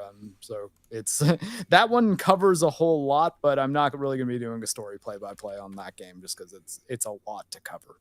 And yeah, it's all just excuse for Dynasty Warriors mission basically in that one. But the Holy Demon War game, the PS2 one, is I think quite a good video game. I would recommend playing it, but you need to use an emulator as well as find a fan translation unless you speak Japanese. Mm-hmm. There's also a Forge About Ex Machina, by the way, which is also with Mauler. Yeah, I like that movie too. And I believe Dread is written by the guy who directed Ex Machina and is also writing 28 years later. Yes. Oh yeah, James is right. Mother was the third Forge I did. Oh wow. Clearly, I'm not up to date on the back catalog of my own show. That doesn't even have any overlays or anything yet. That's just super basic with camera even, and my fat fucking face from 3 years ago. But yeah, you can go check those out. It was fun stuff. I think I think Ex Machina was the one where I wanted to do like the normal stream stuff where we do now, and then Mauler just started doing other things and recontextualized the movie for me in fun ways that I didn't think of before. So yeah, it was fun stuff. But yeah, as for me, I'm just working away on that script, trying to get that ready. I think Minecraft movie comes out next week. I might do something with that, but I'm not sure what yet. I'm not gonna torture Marc through that. Yes.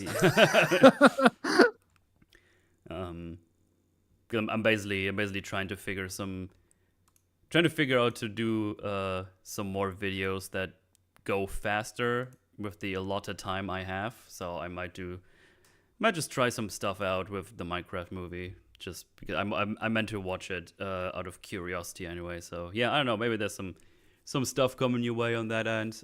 Yeah, Brave New World script. Well, apparently we just got a date for that Legend of Zelda movie. So here's hoping they don't do a similar style of film to the Minecraft one. Oh boy, oh boy. There's been a lot of joke about like Zendaya as Zelda and Jack Black as Link. Yeah.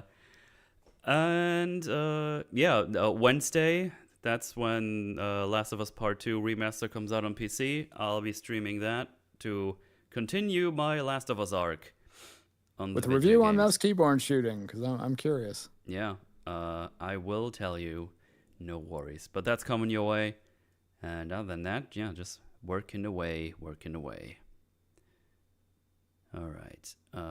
There's probably going to be another Left 4 Dead 2 stream at some point with Kretosis and the other folks, because that was rather fun, and we want to finish up all the campaigns that there are. So there might be a couple of more of those, and yeah, that's that.